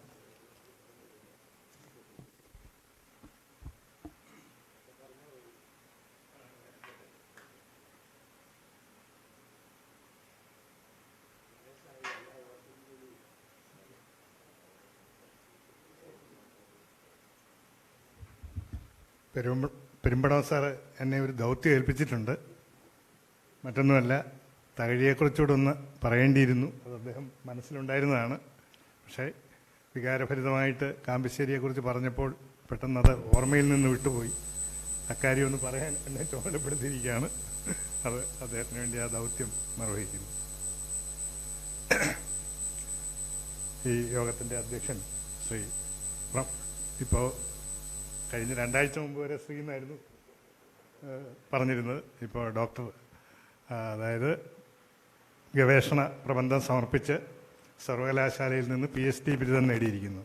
ചെറിയ സർവകലാശാലയിൽ നിന്നൊന്നുമല്ല, ഇന്ത്യയിലെ തന്നെ ഏറ്റവും മികച്ച ഉന്നതമായ സാംസ്കാരികമായിട്ട് നമ്മുടെ എല്ലാം മനസ്സിൽ വലിയ സ്ഥാനമുള്ള വിശ്വഭാരതി സർവകലാശാലയിൽ നിന്നാണ് തിയേറ്റർ ആർട്സിൽ, അതും ടാഗോറിൻ്റെ നാടകങ്ങളുടെ രംഗാവതരണം ലോകത്തിൻ്റെ പല ഭാഗങ്ങളിൽ നടന്നതിനെക്കുറിച്ചുള്ള ഒരു പഠനത്തിനാണ് പ്രമോദിന് ഈ അക്കാദമിക് യോഗ്യത, ഈ ബിരുദം ലഭിച്ചിരിക്കുന്നത്. അതിന് അദ്ദേഹത്തെ ഞാൻ പ്രത്യേകം നിങ്ങളുടെ എല്ലാം പേരിൽ അഭിനന്ദിക്കുകയും ചെയ്യുന്നു. ഇപ്പോൾ ഇവിടെ പല പ്രാവശ്യം അനൗൺസ് ചെയ്തതൊക്കെ എൻ്റെ ഈ സർവകലാശാലയിലെ ഉദ്യോഗത്തിൻ്റെ പേരിലാണ്. അപ്പോൾ അതുകൊണ്ട് അക്കാര്യത്തിൽ കുറച്ച് ഔചിത്യം കൂടുതലുണ്ടെന്ന് തോന്നുന്നു. സാഹിത്യപരമായ കാര്യങ്ങളൊക്കെ സംസാരിക്കാൻ വരുമ്പോൾ ഉദ്യോഗം അല്ല ബാധകം, മറിച്ച് ആ രംഗത്തുള്ള നമ്മുടെ താല്പര്യവും പഠനവും ഒക്കെയാണ് പ്രധാനം. ഞാൻ ജനിച്ചു വളർന്നത് പന്തളത്തിനടുത്താണ്, കുളനട എന്നുള്ള സ്ഥലത്താണ്. അപ്പോൾ വളരെ കുട്ടിക്കാലത്തെ നാട്ടിലെ ലൈബ്രറിയിൽ പോയി പുസ്തകങ്ങളൊക്കെ വായിക്കുന്ന ഒരു ശീലമുണ്ടായിരുന്നു. അപ്പോൾ പുസ്തക റാക്കിലിരിക്കുന്നതും കണ്ടതും വായിച്ചതും ഒക്കെ ആയ കൂട്ടത്തിൽ തകഴിയുടെ പുസ്തകങ്ങളുമുണ്ട്. അപ്പോൾ ഈ തകഴി എന്നുള്ളത് ഒരു എഴുത്തുകാരൻ്റെ പേരാണെന്നറിയാം, അദ്ദേഹം നോവലും കഥയൊക്കെ എഴുതുമെന്നറിയാം. അങ്ങനെ ഇരിക്കുകയാണ് എനിക്കൊരു ഏതാണ്ടൊരു 10 വയസ്സുള്ള ഒരു കാലത്ത്, അതിനു മുമ്പ് തന്നെ ഒരു 7-8 വയസ്സിൽ തന്നെ ഞാൻ ലൈബ്രറിയിൽ പോയി തുടങ്ങി. അതിൻ്റെ കാരണം എൻ്റെ ചേട്ടനാണ്. അദ്ദേഹം സ്ഥിരമായിട്ട് ലൈബ്രറിയിൽ പോവുകയും പുസ്തകം എടുത്തുകൊണ്ട് വരികയും ഒക്കെ ചെയ്യുന്ന ആളാണ്. ഞങ്ങളുടെ നാട്ടിലെ ലൈബ്രറിയും ഞങ്ങളുടെ നാട്ടിലെ LP സ്കൂളും ഒരേ മുറ്റം പങ്കുവയ്ക്കുന്ന 2 സ്ഥാപനങ്ങളാണ്. അതുകൊണ്ട് സ്കൂളിൽ 1-ാം ക്ലാസ്സിൽ ചേർന്ന കാലം മുതൽ ലൈബ്രറി വളരെ പരിചിതമാണ്. അപ്പോൾ അങ്ങനെ ഇരിക്കുമ്പോൾ എനിക്കൊരു 10-11 വയസ്സുള്ളൊരു സമയത്ത് അച്ഛനും അമ്മയൊക്കെ കൂടി കവിയൂർ ക്ഷേത്രത്തിൽ പോയി. ഞാനുമുണ്ട്. അപ്പോൾ അതിനുവേണ്ടി തിരുവല്ലയിൽ ബസ് ഇറങ്ങിയിട്ട് വേണം കവിയൂരേക്ക് പിന്നീട് പോകാൻ. അവിടെ നിന്ന് കുറച്ച് ഉൾഭാഗത്തേക്ക്, കിഴക്കൻ ഭാഗത്തേക്ക് പോകണം. അപ്പോൾ അങ്ങനെ തിരുവല്ല ബസ് സ്റ്റാൻഡിൽ ഇറങ്ങുമ്പോൾ, അതിനു മുമ്പ് അങ്ങനെ കാര്യമായിട്ട് ബസ്സിലൊന്നും യാത്ര ചെയ്യേണ്ട അവസരമൊന്നും വന്നിട്ടില്ല. അപ്പോൾ അവിടെ ചില സർക്കാർ ബസ്സുകളൊക്കെ പിടിച്ചിട്ടിരിക്കുന്ന കൂട്ടത്തിൽ ഒരു ബസ്സിൽ വലിയ ബോർഡ് ഇരിക്കുന്നു, തകഴി. ഞാൻ അത്ഭുതപ്പെട്ടു പോയി. കാരണം ഇത് നമുക്ക് തകഴി എന്നുള്ള പേര് വളരെ പരിചിതമാണ്. അത് പക്ഷേ ഒരു എഴുത്തുകാരൻ്റെ പേരാണ്, അതൊരു സ്ഥലത്തിൻ്റെ പേരാണെന്ന് അപ്പോഴാണ് മനസ്സിലാകുന്നത്. അതുവരെ ഈ എഴുത്തുകാർ സ്ഥലപ്പേര് ചേർത്ത് സ്വന്തം പേര് എഴുതുമെന്നോ അങ്ങനെയുള്ള കാര്യങ്ങളൊന്നും അന്ന് അറിഞ്ഞുകൂടാ. അപ്പോൾ ഈ ബസ്സിൻ്റെ പേരായിട്ട് ഈ തകഴി എന്നുള്ള സ്ഥലപ്പേര് കണ്ടപ്പോൾ അത്ഭുതപ്പെട്ടു പോയി. അപ്പോഴച്ഛനാണ് പറഞ്ഞു തന്നത്, ഇത് തകഴി എന്ന് പറയുന്ന സ്ഥലം ഇവിടുന്ന് കുറച്ച് പടിഞ്ഞാട്ട് പോയാൽ മതി, കുട്ടനാടാണ്. അപ്പോൾ അവിടെ ഉള്ള ഒരു സ്ഥലമാണ്, അങ്ങോട്ടുള്ള ബസ്സാണ്. കാരണം അന്ന് ഈ തകഴി എന്ന ബോർഡ് വെച്ച് ബസ് പോകാൻ കാരണം, തകഴി, ഇപ്പോൾ തകഴി ശിവശങ്കരപ്പിള്ളയുടെ വീട് ഇരിക്കുന്ന സ്ഥലം, അത് അന്ന് ആ പുഴയുടെ പടിഞ്ഞാറക്കരയിലാണ്. അവിടെ പാലമില്ല, അവിടെ വഞ്ചിയിൽ അക്കരയ്ക്കര പോവുകയാണ്. അപ്പോൾ ആ റോഡ് എന്ന് പറയുന്നത്, തിരുവല്ലയിൽ നിന്ന് ഉള്ള റോഡ് തകഴിയുടെ ആ വീടിൻ്റെ വശത്തോട് ഒഴുകിപ്പോകുന്ന പുഴയുടെ കിഴക്കേ കരയിൽ അവസാനിക്കുകയാണ്. അതുകൊണ്ട് ബസ്സെല്ലാം അവിടെ വന്നിട്ട് പിന്നെ തിരിച്ചു പോവുകയാണ്. പിന്നീട് കുറേ കാലത്തേക്ക് ജങ്കാർ സർവീസ് ഉപയോഗിച്ച് ഈ ബസ്സും കാറും ഒക്കെ മറുകര പോയി ആലപ്പുഴയിലേക്ക് പോകുന്ന ഒരു കാലമുണ്ടായിരുന്നു. അത് കഴിഞ്ഞ് പിന്നീട് അവിടെ വലിയ പാലം വന്നു. അതുപോലെ തകഴിയുടെ വീടിൻ്റെ ഓരത്തുകൂടി റെയിൽവേ ഒഴുകിപ്പോകുന്നുണ്ട്. നേരത്തെ പുഴ ഒഴുകിയിരുന്നതിന് സമാന്തരമായിട്ട് ഇപ്പോൾ റെയിൽവേ ഒഴുകിപ്പോകുന്നുണ്ട്. അങ്ങനെയൊക്കെ അവിടുത്തെ ഭൂമിശാസ്ത്രത്തിന് വന്ന മാറ്റം ഒരു പക്ഷേ കേരള സമൂഹത്തിൽ വന്ന വലിയ മാറ്റത്തിൻ്റെ ഒരു പ്രതീകാത്മക ചിത്രം കൂടിയാണ് എന്ന് തോന്നുന്നു. തകഴിയെക്കുറിച്ച് പറയുമ്പോൾ അദ്ദേഹത്തിൻ്റെ രചനകളുടെ എല്ലാം പ്രത്യേകത എന്ന് പറയുന്നത്, അത് ഒരു തരത്തിലല്ലെങ്കിൽ മറ്റൊരു തരത്തിൽ കേരളീയ ജീവിതത്തെ അവതരിപ്പിക്കുന്നു എന്നുള്ളതാണ്. അതിസമൃദ്ധമായി എഴുതിയ ഒരാളാണ് തകഴി ശിവശങ്കരപ്പിള്ള. അദ്ദേഹത്തിൻ്റെ അത്രയും അളവിൽ കൂടുതൽ എഴുതിയ എഴുത്തുകാർ അദ്ദേഹത്തിൻ്റെ തലമുറയിൽ വേറെ ഇല്ല. ഏതാണ്ട് 40 നോവലുകൾ, 39 എണ്ണം. പിന്നീട് അദ്ദേഹം തന്നെ പലപ്പോഴും പറഞ്ഞിട്ടുള്ളത് 500 ചെറുകഥ എഴുതിയിട്ടുണ്ടെന്ന് പറയുന്നു, 600 എഴുതിയിട്ടുണ്ടെന്ന് പറയുന്നു, 800 എഴുതിയിട്ടുണ്ടെന്ന് പറയുന്നു എന്നൊക്കെ അദ്ദേഹം പല സന്ദർഭങ്ങളിൽ പല ഇൻ്റർവ്യൂകളിലും പ്രസംഗങ്ങളിലുമൊക്കെ പറഞ്ഞിട്ടുണ്ട്. അദ്ദേഹത്തിൻ്റെതായിട്ട് ഇപ്പോൾ ലഭ്യമായിട്ടുള്ളത് സമാഹാരങ്ങളിലും സമ്പൂർണ്ണ സമാഹാരങ്ങളിലും ഒക്കെ ആയിട്ട് അച്ചടിച്ചിരിക്കുന്നത് 301 ചെറുകഥകളാണ്, 300-301 ആണ്. ഗ്രീൻ ബുക്സ് അദ്ദേഹത്തിൻ്റെ മുഴുവൻ കഥകളും കൂടെ ചേർത്ത് 3 വാല്യങ്ങളായിട്ട് പുറത്തിറക്കിയിട്ടുണ്ട്. അതിൽ 301 എന്നാണ് എൻ്റെ ഓർമ്മ. അത്രയും ചെറുകഥകളാണുള്ളത്. കാരണം തകഴിക്കൊരു സ്വഭാവം ഉണ്ടായിരുന്നു. തകഴി കാശിൻ്റെ കാര്യത്തിൽ താല്പര്യമുള്ള ആളാണെന്ന് അറിയാമല്ലോ. അപ്പോൾ അദ്ദേഹം പിശുക്കനാണെന്നൊക്കെ പറയുമെങ്കിലും അതിലേക്കൂടെ പറയാം. പിശുക്കനാണെന്ന് പറയുമെങ്കിലും വളരെ ഉദാരമായിട്ട് പണം കൊടുക്കത്തില്ല. പക്ഷെ മറ്റു കാര്യങ്ങളിലൊക്കെ, സ്നേഹത്തിൻ്റെ കാര്യത്തിൽ, ഭക്ഷണത്തിൻ്റെ കാര്യത്തിലൊക്കെ വളരെ ഉദാരനായിട്ടിരുന്ന ഒരാളാണ് അദ്ദേഹം. കാരണം ഞാൻ ഡിഗ്രിക്ക് പഠിച്ചിരുന്ന കാലത്ത്, ഏതാണ്ട് ഡിഗ്രി പരീക്ഷ കഴിഞ്ഞ ഇടയ്ക്ക് സാഹിത്യ താല്പര്യമൊക്കെ നന്നായിട്ടുണ്ടായിരുന്നുകൊണ്ട് ഞാനും ഒരു കൂട്ടുകാരനും കൂടി തകഴിയെ കാണാൻ പോകാൻ തീരുമാനിച്ചു. അപ്പോഴും ഈ ജങ്കാർ സർവീസിൻ്റെ കാലമാണ്, അവിടെ പാലം വന്നിട്ടില്ല. അപ്പോൾ ഞാനും ഒരു കൂട്ടുകാരനും കൂടെ പോയി തിരുവല്ലയിൽ പോയി അവിടുന്ന് ബസ് കയറി തകഴിയിൽ ഇറങ്ങിയിട്ട് ജങ്കാറിൽ കയറി മറുകരയിൽ ചെന്ന് തകഴിയുടെ വീട്ടിൽ ചെന്നു. അപ്പോൾ വൈകുന്നേരം ഒരു 3 മണിയായി. ഞങ്ങൾ വിദ്യാർത്ഥികളാണ്, ഞങ്ങൾക്ക് വേറെ ഏതെങ്കിലും ഒരു അഡ്രസ്സുള്ള ആളുകളല്ല. പക്ഷേ വളരെ കാര്യമായിട്ട് അദ്ദേഹം പരിഗണിച്ച് ഇരുന്ന് വർത്തമാനമൊക്കെ പറഞ്ഞ് കാത്ത ചേച്ചി ഞങ്ങൾക്ക് കാപ്പിയും പലഹാരമൊക്കെ തന്ന് ഏതാണ്ട് ഒരു സന്ധ്യയോടുകൂടിയാണ് തിരിച്ചു പോകുന്നത്. അപ്പോൾ അന്ന് കണ്ട സമയത്ത് അദ്ദേഹം ചെയ്ത ആദ്യത്തെ പരിപാടി, അദ്ദേഹം ഇങ്ങനെ ഒരു ചാരുകസേരയിൽ കിടക്കുകയാണ്. അപ്പോൾ ഞങ്ങൾ ചെന്ന് എവിടെ നിന്നാണെന്നൊക്കെ ആദ്യത്തെ ചോദ്യമൊക്കെ ചോദിച്ചിട്ട് സാഹിത്യ തൽപരന്മാരാണെന്ന് മനസ്സിലായപ്പോൾ അദ്ദേഹം വർത്തമാനം പറയാൻ തുടങ്ങി. അപ്പോൾ ആദ്യം ചെയ്ത പരിപാടി ആ ചാരുകസേരയിൽ കിടക്കുന്ന അതിൻ്റെ പടിയിൽ ഉയർത്തി വെച്ചിരിക്കുന്ന ആ ഇടത്തെ കാലിങ്ങനെ പൊക്കി കാണിച്ചു. എടാ ഇങ്ങോട്ട് നോക്ക്, ഇതിൽ ഈ എൻ്റെ കാലിൽ ഇപ്പോഴും ചേറുണ്ട്. ഞാൻ ഇന്ന് രാവിലെ പാടത്ത് പോയിട്ടാണ് വന്നത്. ശരിയാണ്. കാരണം ആ നഖത്തിൻ്റെ ഭാഗത്തൊക്കെ എങ്ങനെയൊക്കെ നമ്മൾ ചേറ്റ് കണ്ടത്തിൽ ഇറങ്ങിയാലും എങ്ങനെയൊക്കെ കഴുകിയാലും ആ നഖത്തിലെ ചേറങ്ങനെ പാടെ പോകത്തില്ല. അപ്പോൾ അങ്ങനെ ഒരു തരത്തിലുള്ള മറയില്ലാതെ അങ്ങ് പെരുമാറി തുടങ്ങുകയാണ്. അങ്ങനെ ഞങ്ങളോട്, അപ്പോൾ ഞങ്ങൾ സംസാരിച്ചപ്പോൾ ഞങ്ങൾക്ക് ഇതിലൊക്കെ ഇത്തിരി താല്പര്യമുള്ള ആളാണ്, അദ്ദേഹത്തിൻ്റെ കൃതികളെക്കുറിച്ചൊക്കെ അറിയാമെന്നുള്ളതുകൊണ്ട് പലതും അദ്ദേഹം പറഞ്ഞു. അങ്ങനെ സംസാരിച്ച് വന്നപ്പോൾ ആണ് അദ്ദേഹത്തിൻ്റെ ഒരു സ്വഭാവത്തിൻ്റെ ഈ ഒരു ആർജവം മനസ്സിലായത്. അപ്പോൾ ഞങ്ങളോടുള്ള പെരുമാറ്റം, ഞങ്ങൾക്ക് കാപ്പി തന്നത്, പലഹാരം തന്നത്, ഇതുപോലൊക്കെയുള്ള കാര്യങ്ങളിൽ ഒരു പിശുക്കുമില്ലാത്ത വളരെ ഉദാരനായ ഒരു നാട്ടുകാരനവരായിട്ടാണ് അനുഭവപ്പെട്ടത്. അത് പുനത്തിൽ കുഞ്ഞന്തുള്ള ഒരു സന്ദർഭത്തിൽ എഴുതിയിട്ടുണ്ട്, തകഴി നാണയമായിട്ടൊന്നും കൊടുക്കത്തില്ല. ഒരിക്കലും എന്തോ ഒരു സാഹചര്യവശാൽ 1 രൂപ കൊടുത്തു. എടാ മേത്തച്ചെറുക്ക, ഇത് നിനക്ക് ഇരിക്കട്ടെ എന്ന് പറഞ്ഞു കൊടുത്തു. അത് വലിയ അത്ഭുതമായിട്ട് കണ്ടിട്ട് അത് അവസാന കാലം വരെ ആ 1 രൂപ തൊട്ട് സൂക്ഷിച്ചു വെച്ചിരുന്നതാണ്. തകഴി ഒരാൾക്ക് 10 രൂപ കൊടുക്കുക അല്ലെങ്കിൽ 1 രൂപ കൊടുക്കുക എന്ന് പറയുന്നത് അത്ഭുതകരമായ ഒരു കാര്യമായിട്ടാണ് പൊതുവെ വെച്ചിട്ടുള്ളത്. തകഴി ഈ അവാർഡൊക്കെ വാങ്ങിക്കാൻ പോകുമ്പോൾ ചെയ്യുന്ന ഒരു പരിപാടിയുണ്ട്. കാത്തച്ചേച്ചിയോട് ഒരു സേഫ്റ്റി പിൻ കൂടി വാങ്ങിച്ചുകൊണ്ട് പോകും. കാരണം ഈ ചെക്ക് കിട്ടിക്കഴിഞ്ഞാൽ അത് പോക്കറ്റിലിട്ട് ആദ്യം ഒരു സേഫ്റ്റി പിൻ കൊണ്ട് അത് പിൻ ചെയ്ത് വെക്കും. കാരണം ഇത് എങ്ങും പോകരുത്. കാരണം പണത്തിൻ്റെ കാര്യത്തിലൊക്കെ അത്ര ശ്രദ്ധയുണ്ടായിരുന്ന ഒരാളായിട്ടാണ് അദ്ദേഹത്തെ പറയുന്നത്. അപ്പം ഞാൻ പറഞ്ഞു വരുന്നത്,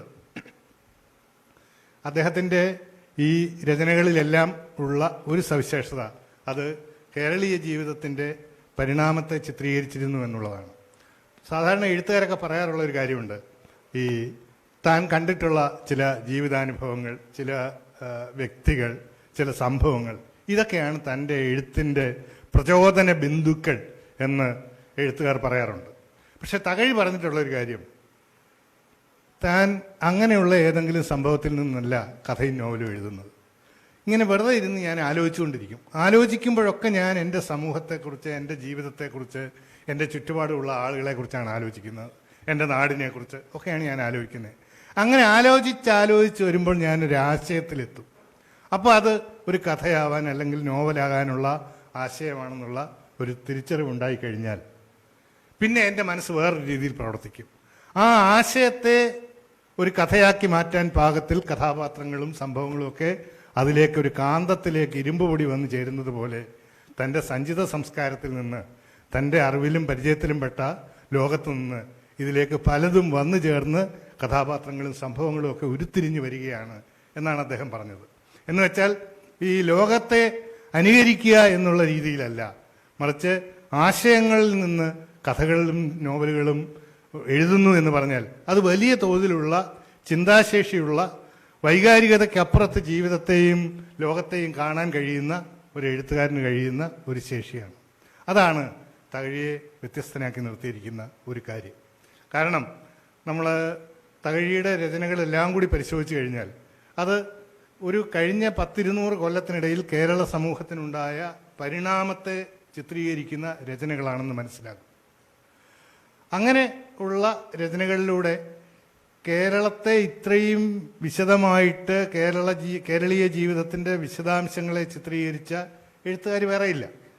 നമുക്ക് തകഴിയോടൊപ്പമോ അതിനേക്കാൾ വലിയവരുമായുള്ള ഒരുപാട് എഴുത്തുകാരുണ്ട്.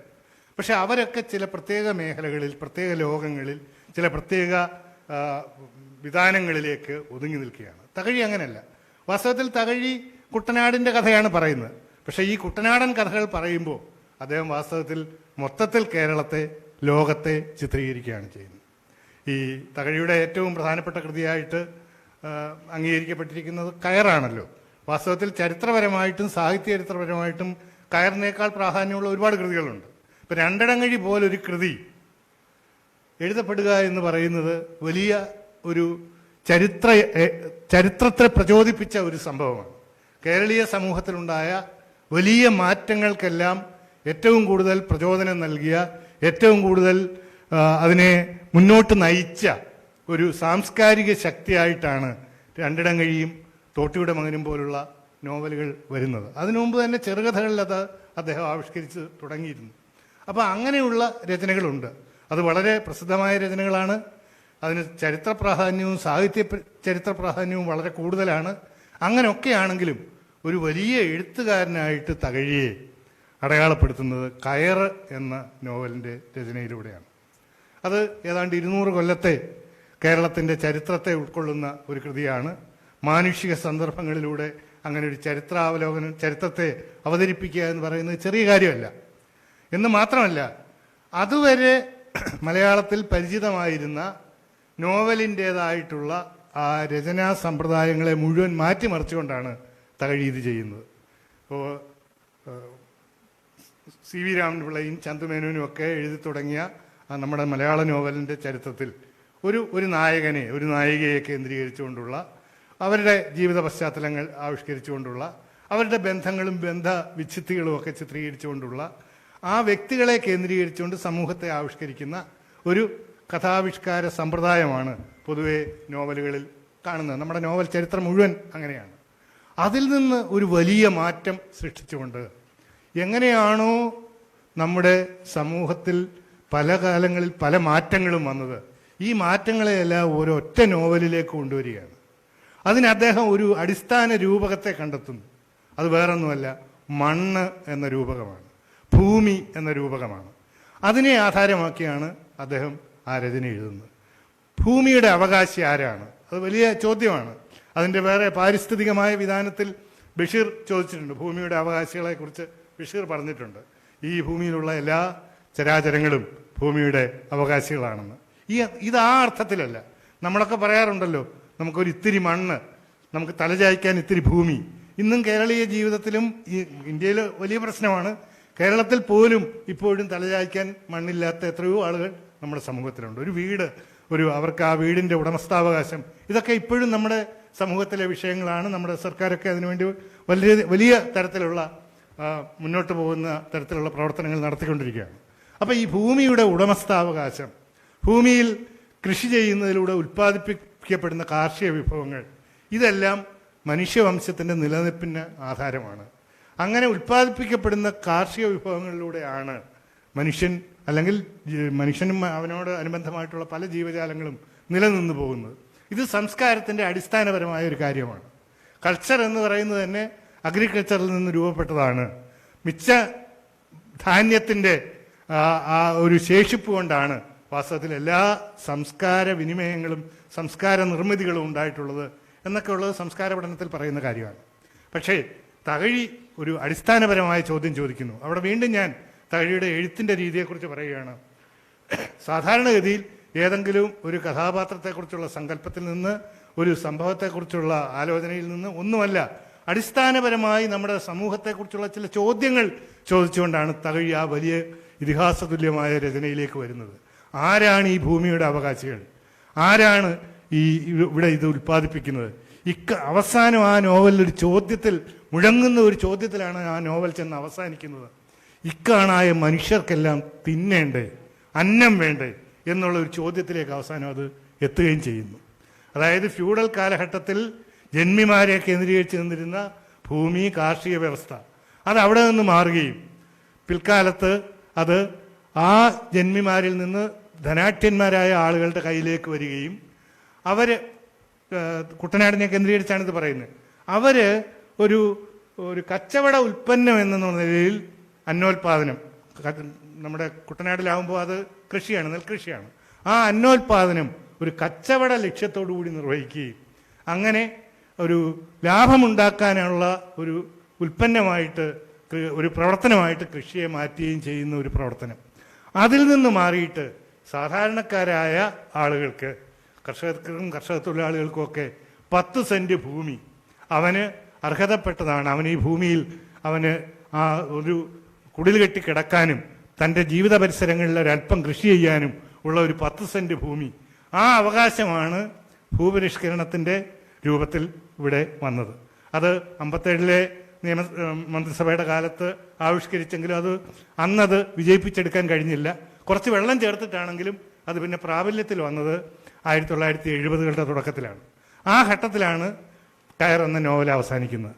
1881 കാലഘട്ടത്തിൽ ആരംഭിക്കുന്ന അന്നത്തെ തിരുവിതാംകൂറിലെ കണ്ടെഴുത്ത്, ഭൂമിയുടെ അളവും വിസ്തൃതിയും അതിൻ്റെ കരത്തിൻ്റെ നിലവാരമൊക്കെ രേഖപ്പെടുത്തുന്ന ഒരു പ്രക്രിയയാണ്, സർവേയാണ് ഈ കണ്ടെഴുത്ത് എന്ന് പറയുന്നത്. അവിടെ നിന്ന് ആരംഭിച്ച് അവസാനം ഈ നമ്മുടെ ഭൂപരിഷ്കരണത്തിൻ്റെ അടിസ്ഥാനത്തിൽ ആളുകൾക്ക് 10 സെന്റ് ഭൂമി വീതം വിഭജിച്ച് കൊടുക്കുന്ന ഒരു വ്യവസ്ഥയിലേക്ക് എത്തുന്നത് വരെയുള്ള ഒരു വലിയ പരിണാമഘട്ടത്തെ ചിത്രീകരിച്ചുകൊണ്ട് ഇക്കാണായ മനുഷ്യർക്ക് മുഴുവൻ ആഹാരം കഴിക്കണ്ടേ, അതിനുവേണ്ടി ഭൂമിയിൽ അന്നം ഉൽപ്പാദിപ്പിക്കേണ്ടേ, ആരാണ് ശരിയായിട്ട് ഈ ഭൂമിയുടെ അവകാശി എന്നുള്ള ഏത് കാലത്തെയും മുഴങ്ങുന്ന ചോദ്യമാണ് തകഴി ആ നോവലിലൂടെ ചിത്രീകരിച്ചത്.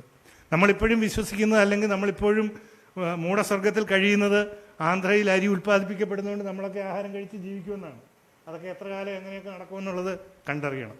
എന്തായാലും ഇങ്ങനെയുള്ള വലിയ ചോദ്യങ്ങൾ ചോദിച്ച, വലിയ തോതിൽ എഴുത്തിനെ നമ്മുടെ സാംസ്കാരിക ജീവിതത്തിൻ്റെ അല്ലെങ്കിൽ മനുഷ്യ ജീവിതത്തിൻ്റെ തന്നെ സമസ്യകളെ ചിത്രീകരിക്കുന്ന ആവിഷ്കാരങ്ങളാക്കി മാറ്റിയ ആളാണ് തകഴി. തകഴിയുടെ ചെറുകഥകളായാലും ഈ പറഞ്ഞ നോവലുകളായാലും പലതും ഇതിനേക്കാളൊക്കെ വിശദമായിട്ട് പറയാൻ പാകത്തിലുള്ളതും നിങ്ങൾക്കെല്ലാം പരിചിതവുമായിട്ടുള്ള നോവലുകളാണ് അദ്ദേഹത്തിൻ്റെത്. നേരത്തെ സൂചിപ്പിച്ച രണ്ടിടങ്ങഴിയും തോട്ടിയുടെ മകനും ചെമ്മീനും ഏണിപ്പടികളും അങ്ങനെ അനുഭവങ്ങൾ, പാളിച്ചകളും ഒക്കെ ആ നിലയിലൊക്കെ ഈ ജീവിതത്തിൻ്റെ, നാം കടന്നു പോകുന്ന കഴിഞ്ഞ നൂറ്റാണ്ടിലെ ജീവിതത്തിൻ്റെ പല മുഖങ്ങളെ ചിത്രീകരിച്ചതാണ്.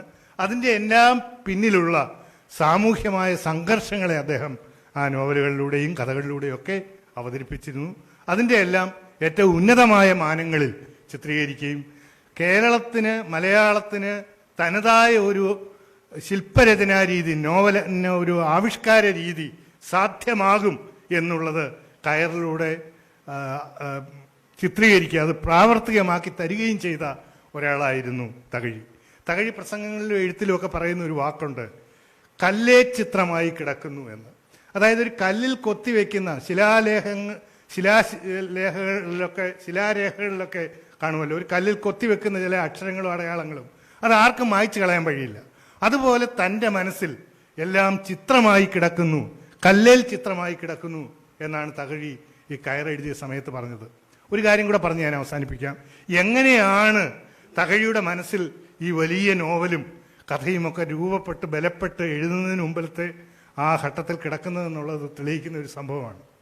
ഈ കയറ് എഴുതിയത് 60കളിൽ തന്നെ അദ്ദേഹം അതിനെക്കുറിച്ച് ആലോചിച്ചു തുടങ്ങി. കുട്ടനാട്ടിലെ ചില വലിയ കുടുംബങ്ങളിലെ ആളോഹരി ഭാഗത്തിൻ്റെ ഘട്ടത്തിലുണ്ടായ പലതരം കേസുകൾ സംബന്ധിച്ച് പഴയ രേഖകളൊക്കെ താലൂക്ക് ഓഫീസിലും മറ്റും പോയി തപ്പിയെടുക്കേണ്ട ആവശ്യകത ഒരു വക്കീലെന്നുള്ള നിലയിൽ തകഴിക്കുണ്ടായി. അന്ന് കണ്ട ചില പ്രമാണങ്ങളും രേഖകളും ഭാഗപത്രങ്ങളും ഒക്കെ നോക്കിയപ്പോഴാണ് ഈ ഭൂമിയുടെ ഉടമസ്ഥതയിൽ ഉള്ള ഒരുപാട് സങ്കീർണമായ കടുംകെട്ടുകൾ അദ്ദേഹത്തിന് മനസ്സിലാക്കിയത്. അത് കിട്ടിയ അതിലേക്ക് മനസ്സ് എന്ന സമയം മുതൽ അദ്ദേഹം കയർ എഴുതുന്നതിനെ കുറിച്ച് ആലോചിക്കുന്നുണ്ട്. അങ്ങനെ അത് പല കാലങ്ങളിലായിട്ട് അത് മനസ്സിൽ പടർന്ന് പന്തലിച്ചാണ് ഇന്ന് കാണുന്ന ഏതാണ്ട് 1000 ചില്ലുവാനും പുറങ്ങളുള്ള 138 അധ്യായങ്ങളുള്ള ഒരു വലിയ നോവലായിട്ട് അത് വികസിച്ചത്. അത് ആദ്യം കുറേ ഭാഗം എഴുതി മലയാള നാട് വാരികയിൽ കുറച്ച് ഭാഗം അച്ചടിച്ച് അത് പൂർത്തീകരിക്കാൻ പറ്റിയില്ല. കാരണം സീരിയലൈസ് ചെയ്യാൻ പറ്റിയ ഒരു ഘടനയല്ല അതിൻ്റേത്. അത് 70കളുടെ തുടക്കത്തിലാണ്. പിന്നീട് 70കളുടെ മധ്യമായപ്പോൾ മാതൃഭൂമി ആഴ്ചപ്പതിപ്പിൽ ഏതാനും ലക്കം അച്ചടിച്ചു. അതും പൂർത്തീകരിക്കാൻ പറ്റിയില്ല. പിന്നീട് അദ്ദേഹം അങ്ങനെ അത് വേണ്ട, പുസ്തകമായിട്ട് പ്രസിദ്ധീകരിക്കാമെന്ന് വിചാരിച്ചു. പുസ്തകമായിട്ട് പ്രസിദ്ധീകരിക്കാൻ തീരുമാനിച്ചപ്പോൾ അത് പ്രസിദ്ധീകരിക്കാൻ അന്നത്തെ പ്രധാന പ്രസാധകരായ സാഹിത്യ പ്രവർത്തക സഹകരണ സംഘമോ തൃശ്ശൂരിലെ കറണ്ട് ബുക്സോ DC ബുക്സ് അന്നേരം തുടക്കമായിട്ടേ ഉള്ളൂ, ഇവരാരും അതിന് തയ്യാറായിട്ടില്ല. ആ സമയത്ത് അദ്ദേഹം മാതൃഭൂമിയിൽ ഈ പറഞ്ഞ ഭാഗങ്ങൾ എഴുതിയ സമയത്ത് ഒരു ആമുഖ ലേഖനം എഴുതിയിരുന്നു. അതിലൊരു കാര്യം പറഞ്ഞിരുന്നു. അതായത് രണ്ടിടങ്ങഴിയും തോട്ടിയുടെ മകനും ചെമ്മീനും ഏണിപ്പടികളും എല്ലാം എഴുതിയതിന് ശേഷമുള്ള കാലത്താണ്. അദ്ദേഹം പറയുകയാണ്, ഞാൻ ഇതുവരെ എഴുതിയതെല്ലാം കയറെഴുതാനുള്ള വെറും ഹോംവർക്കുകൾ മാത്രമായിരുന്നു എന്ന് പറഞ്ഞു. അപ്പം ഇത് വായിച്ച ഒരാൾ ഇതൊരു വലിയ കൃതിയായി തീരും എന്നുള്ള പ്രതീക്ഷയിൽ ആ നോവൽ പ്രസിദ്ധീകരിക്കാൻ മുന്നോട്ട് വന്നു. അദ്ദേഹം ഒരു അനുഭവക്കുറിപ്പ് എഴുതിയിട്ടുണ്ട്. ആ അനുഭവക്കുറിപ്പിലെ ഒരേ ഒരു കാര്യം മാത്രം പറയാനാണ് ഞാൻ ആഗ്രഹിക്കുന്നത്. അതിൻ്റെ ഒരു ചെറിയ പശ്ചാത്തലമുണ്ട്. അതായത് ആലപ്പുഴ ജില്ലയിലെ ഒരു പ്രധാന രാഷ്ട്രീയ സാംസ്കാരിക പ്രവർത്തകനായിരുന്നു തുമ്പമൺ തോമസ്, തിരുവല്ലയിലെ കോളേജ് അധ്യാപകനായിരുന്നു. അദ്ദേഹമാണ് ഈ പുസ്തകം പ്രസിദ്ധീകരിക്കാൻ മുന്നോട്ട് വന്നത്. അതിനു മുമ്പ് പുസ്തക പ്രസാധനത്തിൻ്റെ ഒരു പശ്ചാത്തലം അദ്ദേഹത്തിനുണ്ടായിരുന്നില്ല. സമസ്യ ബുക്സ് എന്നൊരു പ്രസാധന സംരംഭത്തിന് പേര് കൊടുത്തുകൊണ്ട് 1976 അദ്ദേഹം ഈ പുസ്തകം പ്രസിദ്ധീകരിക്കാൻ തയ്യാറാകുന്നു. തകഴി അതിൻ്റെ മാറ്റർ കൊടുക്കുന്നു. അത് ഒരു പ്രസിൽ നിരന്തരമായിട്ട് ഇങ്ങനെ അച്ചടിച്ചുകൊണ്ടിരിക്കുന്നു. അപ്പോൾ കുറേ അങ്ങോട്ട് ചെല്ലുമ്പോഴാണ് അറിയുന്നത് തകഴി പൂർണ്ണമായിട്ട് ഇത് എഴുതിയിട്ടില്ല. അയാളെ തെറ്റിദ്ധരിപ്പിച്ചിരുന്നത് ഇത് മുഴുവൻ എഴുതി കഴിഞ്ഞിട്ടുണ്ടെന്നാണ്. അപ്പോൾ അദ്ദേഹത്തെ പ്രീ പബ്ലിക്കേഷന് വേണ്ടി ഏതാണ്ട് 1500 പേരിൽ നിന്ന് അദ്ദേഹത്തിൻ്റെ വ്യക്തിപരമായ ബന്ധം ഉപയോഗിച്ച്, ഈ തുമ്പമൺ തോമസിൻ്റെ വ്യക്തിപരമായ ബന്ധം ഉപയോഗിച്ച് അദ്ദേഹം ആളുകളെ ചേർത്തിരുന്നു. അപ്പോൾ ഇത് സമയത്ത് പ്രസിദ്ധീകരിക്കേണ്ട ഒരു ബാധ്യതയുണ്ട്. അപ്പോൾ തകഴി ഓരോ ദിവസവും അനായാസം എഴുതുന്ന ആളാണ്. വെളുപ്പിനെ 2 മണിക്ക് എഴുന്നേറ്റിരുന്ന് നോവൽ എഴുതുകയും ഏതാണ്ട് 6 മണിയോടുകൂടി അവസാനിപ്പിച്ചിട്ട് ബീഡിയും വലിച്ച് പാടത്തേക്ക് പോവുകയും ചെയ്യുന്ന ആളാണ് തകഴി. അപ്പോൾ അദ്ദേഹത്തിന് ഈ എഴുത്തെന്ന് പറയുന്നത് വളരെ അനായാസമായ ഒരു കാര്യമാണ്. കാരണം മനസ്സിൽ അത്ര കൃത്യമായ ചിത്രങ്ങൾ കിടപ്പുണ്ട്, കല്ലേ ചിത്രമായിട്ട് കിടപ്പുണ്ട്. അപ്പോൾ അങ്ങനെ അത് എഴുതി കൊടുത്തുകൊണ്ടേയിരുന്നു. അപ്പം 126 അധ്യായങ്ങളായി. 138 അധ്യായങ്ങളാണ് മുഴുവനുള്ളത്. ആ സമയത്താണ്, ഇത് 76-ലാണ്, 1976-ലാണ്. ആ സമയത്താണ് കേന്ദ്ര ഫിലിം അവാർഡിൻ്റെ ജൂറിയിലേക്ക് തകഴിയെ ക്ഷണിക്കുന്നത്. അദ്ദേഹം അതിനുവേണ്ടി പോകുന്നു. പിന്നീട് 2 ആഴ്ച കഴിഞ്ഞാണ് തിരിച്ചു വരുന്നത്. പ്രസാധകനോട് പറഞ്ഞത്, ഡൽഹിയിൽ വെച്ച് കിട്ടുന്ന സമയം കൊണ്ട് ഞാൻ ഇനിയും ഏതാനും അധ്യായമുള്ളൂ, ഞാൻ എഴുതി കൃത്യമായിട്ട് ഇനി കൊണ്ടുവരും, അപ്പോൾ അത് നമുക്ക് അടിക്കുകയും ചെയ്യാം എന്ന് പറഞ്ഞിട്ടാണ് പോയത്. പക്ഷേ തകഴി വെറുങ്കയോടുകൂടിയാണ് തിരിച്ചു വന്നത്. അവിടെ ചെന്ന് കഴിഞ്ഞപ്പോൾ അതിൻ്റെ ഒരു ഒഴുക്കിൽ അദ്ദേഹം അങ്ങ് പോയി. അപ്പോൾ ഈ പ്രസാധകൻ ആകെപ്പാടെ വിഷമത്തിൽ നിൽക്കുക. ഈ പ്രീ പബ്ലിക്കേഷൻ അനൗൺസ് ചെയ്ത് ഡേറ്റ് ഒക്കെ കഴിഞ്ഞു. അപ്പോൾ തകഴി പറഞ്ഞു കുഴപ്പമില്ല, ശരിയാക്കാം എന്ന് പറഞ്ഞിട്ട് തിരുവല്ലയിൽ ഒരു ലോഡ്ജിൽ മുറിയെടുത്ത് അവിടെ ഇരുന്ന് അദ്ദേഹം എഴുതാൻ തുടങ്ങുകയാണ്. അപ്പോൾ പതിവില്ലാതെ തകഴി ആ ഭാഗം പറഞ്ഞു കൊടുത്തു. അതിലെ രസകരമായ കാര്യം, 126 അധ്യായം വരെ എഴുതി കൊടുത്തു, അത് കമ്പോസ് ചെയ്ത് കഴിഞ്ഞു. 127 അല്ല പിന്നെ എഴുതുന്നത്, അവസാനത്തെ അധ്യായമായ 138-ാമത്തെ അധ്യായമാണ്. അവിടെ നിന്ന് 138-ൽ നിന്ന് 127 വരെയുള്ള അധ്യായങ്ങൾ പിറകോട്ടാണ് എഴുതി കൊടുത്തത്. അങ്ങനെ എഴുതി കൊടുത്ത് ഏതാണ്ട് ഒരു 8 ദിവസം കൊണ്ട് അത് പൂർത്തീകരിക്കുകയാണ് ചെയ്തത്. ആ ഭാഗത്താണ് തകഴി പറയുന്നത്, ഇത് കല്ലേ ചിത്രമായി എൻ്റെ മനസ്സിൽ കിടക്കുകയാണ്. കാരണം ഒരു കഥ വെറും കഥയല്ല, ഒരു വലിയ ജീവിത പരിണാമ രേഖയാണ്. അതെങ്ങനെ ചിത്രീകരിക്കണം എന്നുള്ളത് അദ്ദേഹത്തിൻ്റെ മനസ്സിൽ അത്ര കൃത്യമായിട്ട് രൂപപ്പെട്ട് കിടക്കുകയാണ്. അതങ്ങോട്ട് വാക്കുകളിൽ പകരുക എന്ന് പറയുന്ന ഒരു പ്രവർത്തനം മാത്രമേ അവശേഷിച്ചിരുന്നുള്ളൂ. എന്തായാലും ഇത്ര വലിയ സംഭാവനകൾ ചെയ്ത തകഴി ഇങ്ങനെയൊന്നും ഓർക്കപ്പെട്ടാൽ പോരാ എന്നൊരു പക്ഷമുള്ള കൂട്ടത്തിലാണ് ഞാൻ. നമ്മുടെ എഴുത്തിൻ്റെ രംഗത്തെ വലിയ പ്രതിഭകൾ പലരും വലിയ തോതിൽ ആദരിക്കപ്പെടുന്ന കൂട്ടത്തിൽ തകഴി ആ നിലയിൽ അദ്ദേഹത്തിൻ്റെ രചനകളുടെ ആന്തര ഗൗരവത്തിനനുസരിച്ച് പരിഗണിക്കപ്പെട്ടിട്ടില്ല എന്ന ഒരു നിരീക്ഷണം എനിക്കുണ്ട്. എന്തായാലും ഈ കാമ്പിശ്ശേരിയുടെയും തോപ്പിൽ ഭാസിയുടെയും ശതാബ്ദി സന്ദർഭത്തിൽ അവരോടൊക്കെ വളരെ അടുത്ത് പെരുമാറിയിരുന്ന, അവരുമായിട്ടൊക്കെ വലിയ ഗാഠമായ സൗഹൃദവും സ്നേഹവും വാത്സല്യവും വിമർശനവും പുലർത്തിയിരുന്ന ഒരാളാണ് തകഴി. അങ്ങനെയുള്ള തകഴിയെ കൂടെ അനുസ്മരിക്കാൻ തീരുമാനിച്ചതിലുള്ള ഔചിത്യത്തിന് നന്ദി പറഞ്ഞുകൊണ്ട് ഞാൻ എൻ്റെ വാക്കുകൾ അവസാനിപ്പിക്കുന്നു. എല്ലാവർക്കും നമസ്കാരം.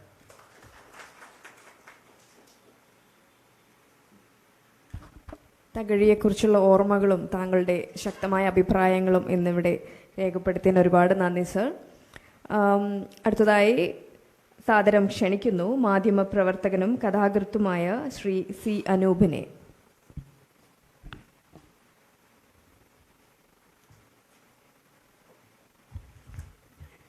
വേദിയിലും സദസ്സിലുമുള്ള പ്രിയപ്പെട്ടവരെ, തകഴിയെക്കുറിച്ച് വളരെ ഗാഠമായി, വളരെ അഗാധമായി പഠിക്കുകയും പിന്നീട് നിരവധി വർഷങ്ങൾ വിദ്യാർത്ഥികളെ പഠിപ്പിക്കുകയും ചെയ്ത എൻ്റെ ഗുരുനാഥൻ കൂടിയായ രവികുമാർ സാർ തകഴിയുടെ നോവലുകളെക്കുറിച്ചും അദ്ദേഹത്തിൻ്റെ രചനാ വൈശിഷ്ട്യത്തെക്കുറിച്ചും വിശദമായിട്ട് പറഞ്ഞു കഴിഞ്ഞു. അതുപോലെ തന്നെ പെരുമ്പടവം ശ്രീധരൻ സാർ കാമ്പിശ്ശേരിയെക്കുറിച്ച് അദ്ദേഹത്തിൻ്റെ വ്യക്തിപരമായ ഓർമ്മകൾ പറഞ്ഞു. ഇനിയും വേദിയിലുള്ള നിരവധി പേർ സംസാരിക്കാനുണ്ട്. അതുകൊണ്ട് വളരെ 10 മിനിറ്റ് കൊണ്ട് ഞാൻ എൻ്റെ സംസാരം അവസാനിപ്പിക്കാം. തകഴിയെക്കുറിച്ച് അദ്ദേഹത്തിൻ്റെ കഥകളെക്കുറിച്ചോ നോവലുകളെക്കുറിച്ചോ അല്ല എനിക്ക് പെട്ടെന്ന് പറയാൻ തോന്നുന്നത്. കാരണം വളരെ വർഷങ്ങൾക്ക് മുമ്പ് ഞാനും പ്രമോദും ഒന്നിച്ച് കൈരളി ചാനലിൽ ജോലി ചെയ്യുന്ന സമയത്ത് ഒരിക്കൽ തൃശ്ശൂർ പോയിട്ട് കോവിലിനെ കണ്ട് ഒരു പ്രോഗ്രാം ചെയ്തതിന് ശേഷം വീക്കെൻഡിനെ കാണാൻ തീരുമാനിച്ചു. അപ്പോൾ അങ്ങനെ വീക്കെൻഡിനെ ഞാൻ ലാൻഡ് ഫോണിലേക്ക് വിളിച്ചു കഴിഞ്ഞപ്പോൾ എന്നോട് അദ്ദേഹം ചോദിച്ചത്, നിൻ്റെ വീട് എവിടെയാണെന്ന് ചോദിച്ചു. അപ്പോൾ ഞാൻ പറഞ്ഞു ആലപ്പുഴയാണ്. അപ്പോൾ സ്വാഭാവികമായിട്ടും നമ്മൾ കേരളത്തിൽ മറ്റു ഭാഗങ്ങളിൽ പോകുമ്പോൾ എൻ്റെ നാടിൻ്റെ പേര് പറഞ്ഞാൽ അറിഞ്ഞില്ലെങ്കിലോ എന്ന് വെച്ചിട്ട് ഞാൻ പറഞ്ഞു ആലപ്പുഴയാണെന്ന് പറഞ്ഞു. അപ്പോൾ പെട്ടെന്ന് എന്നോട് വീക്കെൻഡ് ചോദിച്ചത്, നീ അപ്പോൾ ആകെപ്പുഴയായിരിക്കും അല്ലേ എന്ന് ചോദിച്ചിട്ടാണ് അദ്ദേഹം ബാക്കി സംസാരം തുടങ്ങിയത്. ഈ ആലപ്പുഴ എന്ന് പറയുന്നത് എൻ്റെ നാടാണ്. ആലപ്പുഴ ജില്ലയിൽ മാവേലിക്കരയിൽ ചുനക്കര എന്ന് പറഞ്ഞ സ്ഥലത്താണ് എൻ്റെ വീട്. അപ്പോൾ ഈ നാടിൻ്റെ തൊട്ടടുത്ത സ്ഥലങ്ങളാണ് വള്ളികുന്നം, കാമ്പിശ്ശേരിയും തോപ്പിൽ ഭാസിയും ഒക്കെ അവരുടെ ജീവിതത്തിൻ്റെ യഥാർത്ഥ കാലം, യഥാർത്ഥ രാഷ്ട്രീയ കാലവും സാംസ്കാരിക കാലവും അവർ കേരളം മുഴുവൻ അവർ സഞ്ചരിച്ച് കേരളത്തിൻ്റെ സാംസ്കാരിക ജീവിതത്തെ ഏറ്റവും ഉന്മേഷകരമാക്കിയെങ്കിലും അവർ ഞങ്ങളുടെ നാടിനെ സംബന്ധിച്ച് ഏറ്റവും തൊട്ടടുത്തുള്ള എന്ത് പ്രശ്നങ്ങളുണ്ടെങ്കിലും ചെന്ന് പറയാൻ പറ്റുന്ന ആൾക്കാരെന്നുള്ള തരത്തിൽ പറഞ്ഞു കേട്ട ഒരു കുട്ടിക്കാലം എനിക്കുണ്ട്. ഞാനിവിടെ തകഴിയെ കാണാൻ പോയ ഒരു ഓർമ്മ എനിക്കുള്ളത് 91-ലോ 92-ലോ ഞാൻ കലാകൗമുദിയിൽ ജോലി ചെയ്യുന്ന കാലത്ത് EV കൃഷ്ണപിള്ളയെക്കുറിച്ചുള്ള ഒരു ദീർഘമായ ഫീച്ചർ തയ്യാറാക്കാൻ വേണ്ടിയിട്ട് മാധ്യമപ്രവർത്തകനും എൻ്റെ പ്രിയ സുഹൃത്തുമായിട്ടുള്ള ഉണ്ണികൃഷ്ണനോടൊപ്പം, അദ്ദേഹം ഇന്ന് ഒരു റിപ്പോർട്ടർ ചാനലിൽ ജോലി ചെയ്യുന്നു, ഉണ്ണി ബാലകൃഷ്ണൻ, ഞങ്ങൾ രാവിലെ ഇവിടുന്ന് ഒരു ബസ്സിൽ കയറി ആലപ്പുഴ എത്തി ഈ തകഴിയുടെ വീട്ടിലെത്തുന്നു. രാവിലെ ഒരു 11 മണിക്ക് ഞങ്ങൾ അവിടെ എത്തി. തകഴിയെ കണ്ട് ഞങ്ങൾ നേരത്തെ തന്നെ ജയേന്ദ്രൻ സാർ വിളിച്ചിട്ട് പറഞ്ഞിരുന്നു അദ്ദേഹത്തെ കാണാൻ ഞങ്ങൾ രണ്ടുപേര് വരുന്നുണ്ട്, EVയെക്കുറിച്ചുള്ള ഫീച്ചർ തയ്യാറാക്കാനെന്ന് പറഞ്ഞിരുന്നു. അപ്പം ഞങ്ങളവിടെ ചെന്ന് തകഴിയുടെ വീട്ടിലേക്ക് എത്തിക്കഴിയുമ്പോൾ തകഴി ഞങ്ങളെ ഒന്ന് അകത്തേക്ക് വിളിച്ചുകൊണ്ട് പോകുമ്പോൾ ഒരാൾ വന്നിട്ട് വളരെ ദേഷ്യപ്പെട്ടിട്ട് വളരെ കലി പിടിച്ചിട്ട് തകഴിയോട് തലേന്ന് പാടത്തെന്തോ പണിക്ക് പറഞ്ഞു വിട്ടു. പക്ഷേ അവിടെ എന്തോ വിചാരിച്ച പോലെ നടന്നില്ല. അപ്പോൾ അതിൻ്റെ പേരിൽ തകഴി എന്തോ അയാളെ വഴക്ക് പറഞ്ഞു. പെട്ടെന്ന് അയാൾ അതിനേക്കാൾ ഉച്ചത്തിൽ തകഴിയെടുത്ത് ഭയങ്കരമായിട്ട് ഒച്ച വെച്ച് സംസാരിച്ചു. അപ്പോൾ ഞാൻ വിചാരിച്ചു തകഴി അയാളോട് ഇറങ്ങിപ്പോകാൻ പറയും, അല്ലെങ്കിൽ അതിഭയങ്കരമായ രീതിയിൽ രോഷം കൊണ്ട് സംസാരിക്കും എന്ന് വിചാരിച്ച് ഞാനും ഉണ്ണികൃഷ്ണൻ കൂടെ ഇങ്ങനെ നോക്കി നിൽക്കുമ്പോൾ തകഴി അയാളോട് പറഞ്ഞ മറുപടി ഭയങ്കര രസകരമായിരുന്നു. ഈ വടക്കന്മാരെയും തെക്കന്മാരെയും സഹിച്ച് ആലപ്പുഴക്കാർ വളരെ ക്ഷമാശീലരാണ്, അതുകൊണ്ട് നിന്നോട് ഞാനൊന്നും പറയുന്നില്ല, നീ കോട്ടയംകാരനായതുകൊണ്ട് ഞാൻ ക്ഷമിച്ചിരിക്കുന്നു എന്ന് പറഞ്ഞിട്ട് അയാളുടെ തോളിൽ തട്ടി വളരെ സ്നേഹപൂർവ്വം യാത്രയാക്കുകയും അദ്ദേഹം പലരും പറയാറുണ്ട് അദ്ദേഹത്തിൻ്റെ പിശുക്കിനെ കുറിച്ച്. പക്ഷേ അദ്ദേഹം അകത്ത് പോയിട്ട് എന്തോ ഒരു ചെറിയ സംഖ്യ എടുത്ത് ഈ വന്ന ആൾക്ക് കൊടുക്കുകയും അയാൾ തിരിച്ചു പോവുകയും ചെയ്തു.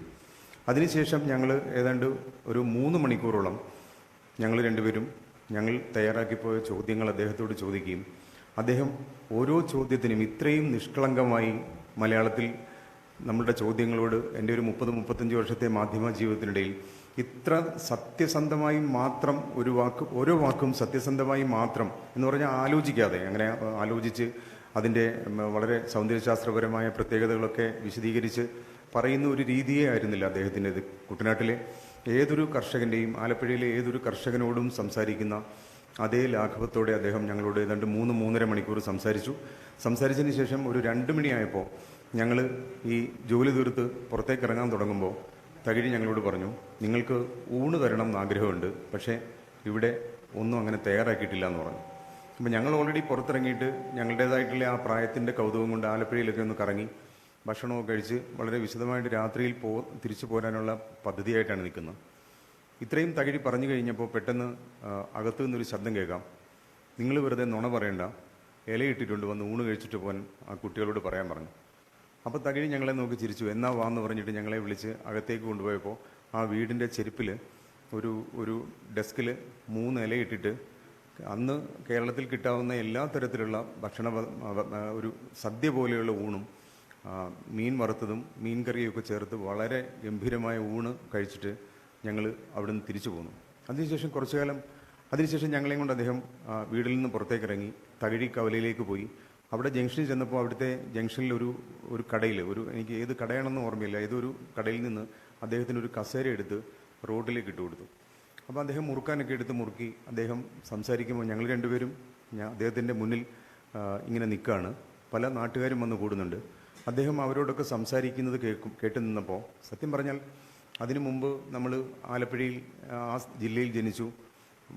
അടുത്ത ഒരു ഗ്രാമത്തിൽ കുറച്ചകലെയാണ്. ഒരു ഗ്രാമത്തിൽ നിന്ന് നമ്മൾ തകഴി എന്ന പേര് കേൾക്കുന്നതും അദ്ദേഹത്തിൻ്റെ ചെമ്മീൻ പോലുള്ള നോവലുകൾ അല്ലെ രണ്ടിടങ്ങി ഇതൊക്കെ വായിച്ച് നമ്മൾ മനസ്സിൽ സൂക്ഷിച്ച ഒരു എഴുത്തുകാരെക്കുറിച്ച് നമ്മൾ മനസ്സിൽ സൂക്ഷിക്കുന്ന എല്ലാ സങ്കല്പങ്ങളെയും മറികടക്കുന്ന തരത്തിൽ ഇത്രയും നിഷ്കളങ്കമായി നാട്ടുകാരോടും ഒക്കെ സംസാരിക്കുന്നത് വളരെ കൗതുകത്തോടു കൂടിയാണ് ഞങ്ങൾ നോക്കി നിന്നത്. അതിന് മുമ്പുള്ള ഒരു അനുഭവം, ഞങ്ങൾ പോകുന്നതിന് മുമ്പ് മണിസാർ, കേരളകൗമുദിയുടെ എഡിറ്ററായിരുന്ന MS മണിസാർ ഞങ്ങളോട് സംസാരിച്ചപ്പോൾ തകഴിയെ കാണാൻ പോകുന്നു എന്ന് പറഞ്ഞപ്പോൾ മണിസാർ പറഞ്ഞൊരു അനുഭവം കൂടി ഞാൻ പറയാം. അദ്ദേഹം ഒരിക്കൽ ഒരു ഓണപ്പതിപ്പിൽ കഥ വേണം എന്ന് പറഞ്ഞ് തകഴിയോട് പറഞ്ഞു. തകഴി കഥ കൊടുക്കാമെന്ന് പറഞ്ഞു.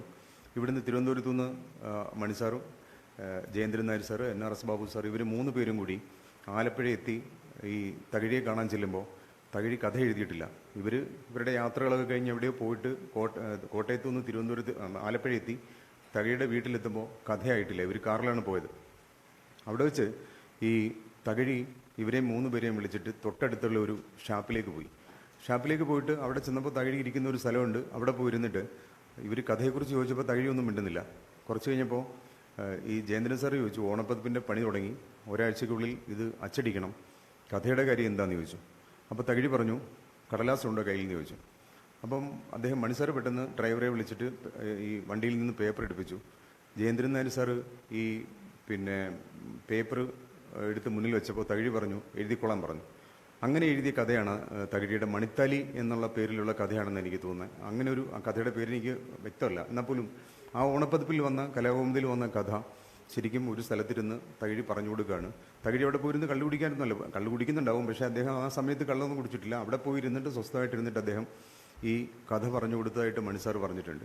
അങ്ങനെ നമുക്ക് ജീവിതത്തിൽ അങ്ങനെ ആ ഒരു പ്രായത്തിൽ ഒരു 20, 21, 22 വയസ്സുള്ളപ്പോൾ നമ്മളെ അത്ഭുതപ്പെടുത്തിയ ഒരു എഴുത്തുകാരനാണ് തകഴി.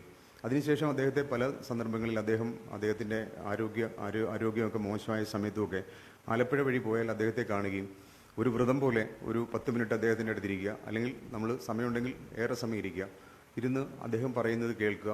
ഇതൊന്നും നമ്മൾക്ക് ജീവിതത്തിൽ മറക്കാൻ പറ്റുന്ന ഒരു ഓർമ്മയല്ല.